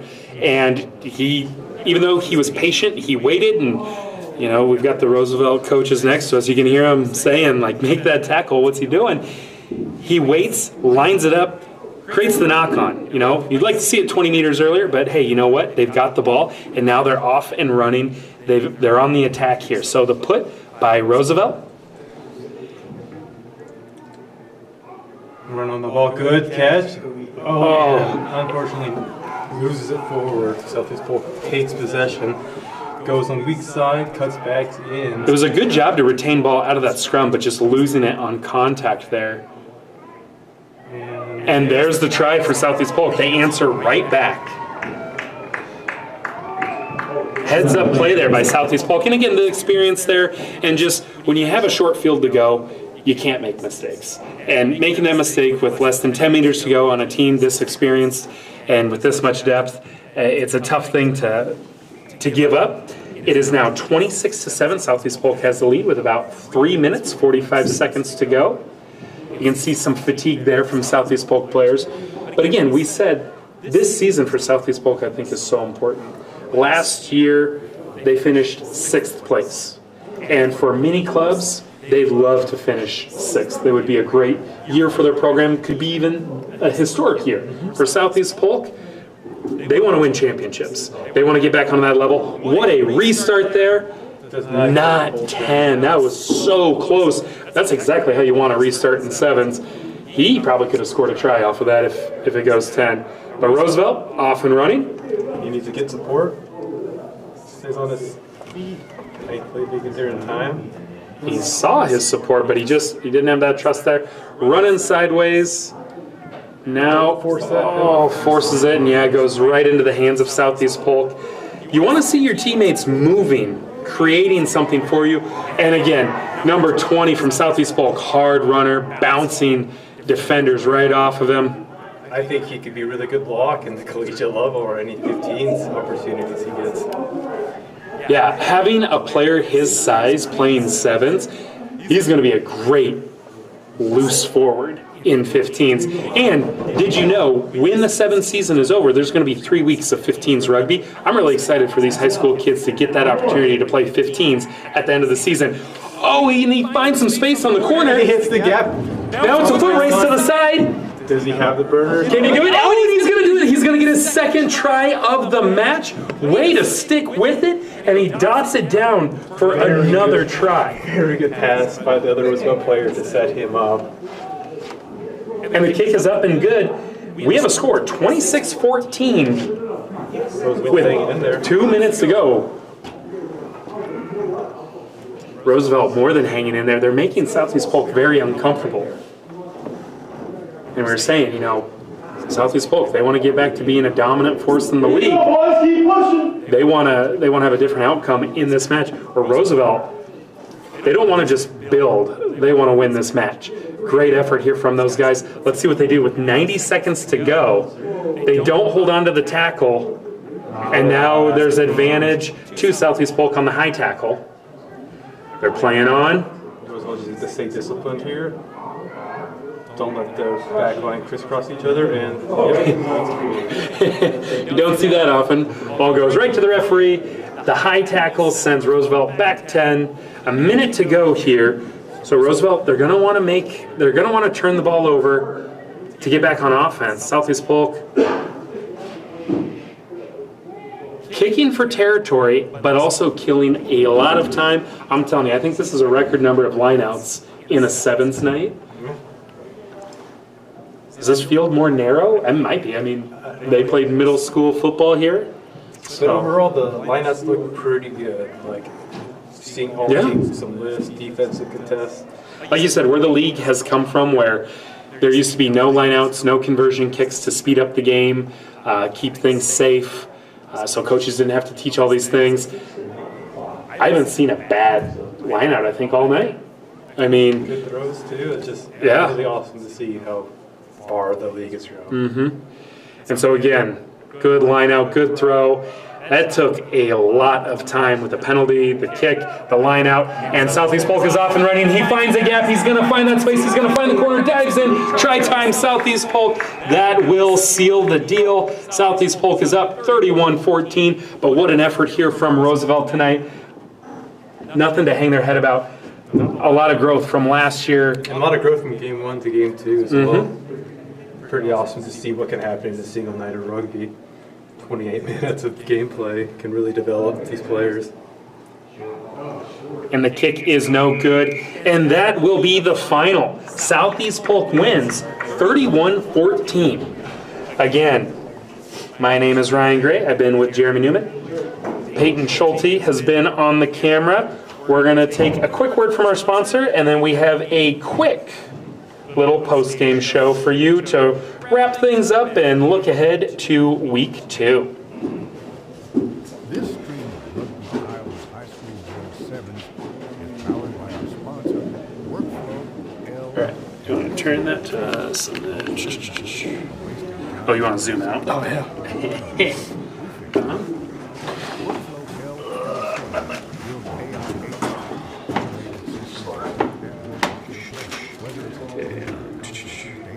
Big takeaways. Player. Let's go. review storylines, news storylines. Come to Cedar Rapids. Thanks for watching. Aura Farming. Oral farming. Email to get started. You reach out. Who said that? No, I wrote down really dumb slang. I hate Aura farming slang. Yeah, but it'd be pretty delulu if I said that. And the kids would call me. No crumbs, Yeah, Mr. Ryan. it's from ChatGPT. You're giving. It's from Chat. It's from ChatGPT, dude. Oh god. Okay, here we go. Ready? Yep.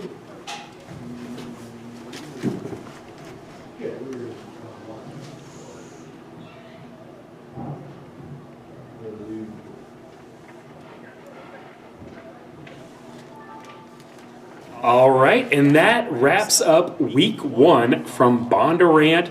Thank you for joining us. We've been the B-Side Boys Rugby Podcast. I'm Ryan Gray, joined by Jeremy Newman. Last minute, Jeremy, we had 8 fantastic varsity matches tonight. What is your big takeaways from week 1's night of action here in Bondurant? I think my biggest takeaway is the 2 new 2A schools that bumped up from 1A. Really showed tonight that they do belong in this 2A league. From the first match, just the rematch of the title 1A championship last year, it was a lot of offense, really exciting rugby to watch. Then also seeing how those teams progressed in the second match of the night, just seeing how Norwalk going toe-to-toe with Fort Dodge. Yep, coming off a 0-point match 1 to hanging in there against Fort Dodge, really good squad, and just seeing the growth over 2 matches in a single night. And speaking of growth, too, seeing teams get better from game 1 to game 2. That's something I think you said almost every match. Roosevelt, seeing them go 2-10 last year, a tough first match tonight, and then going toe-to-toe with Southeast Polk.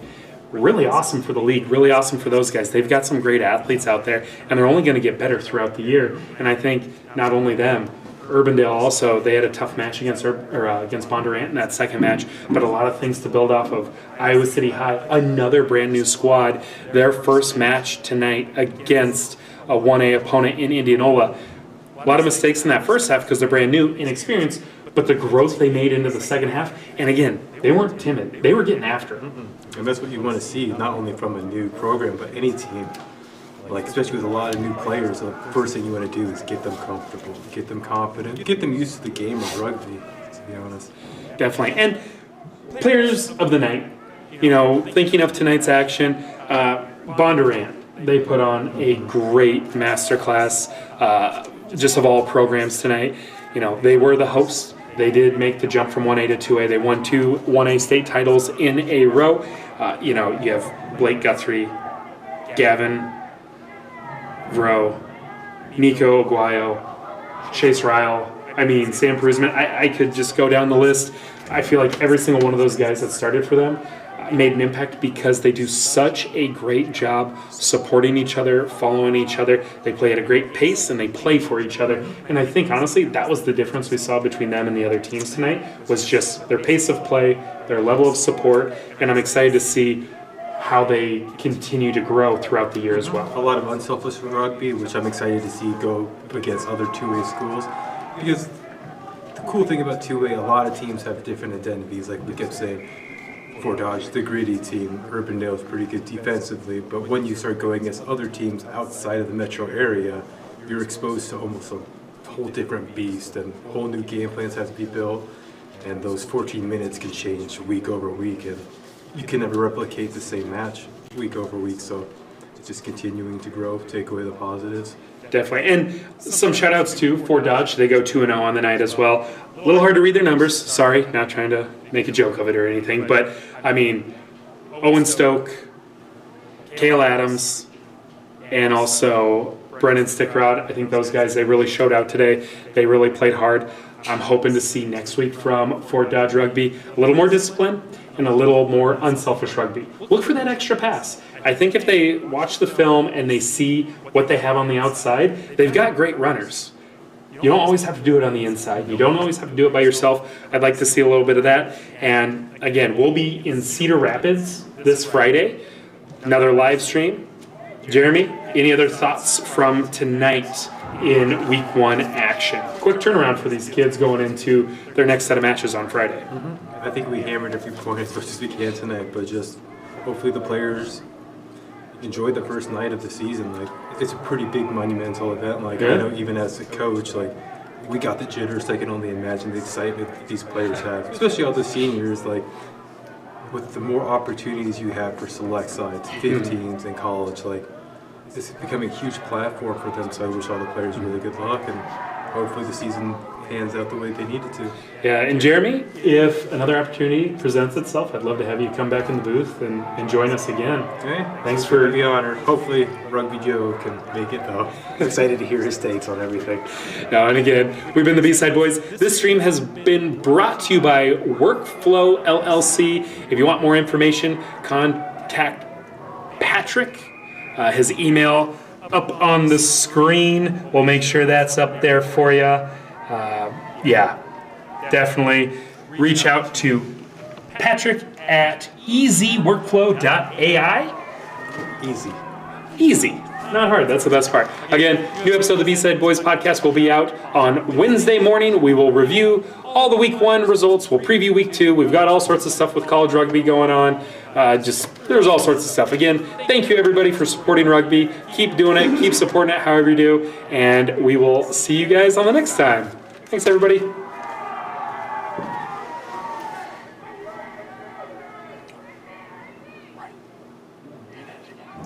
Get hit again. The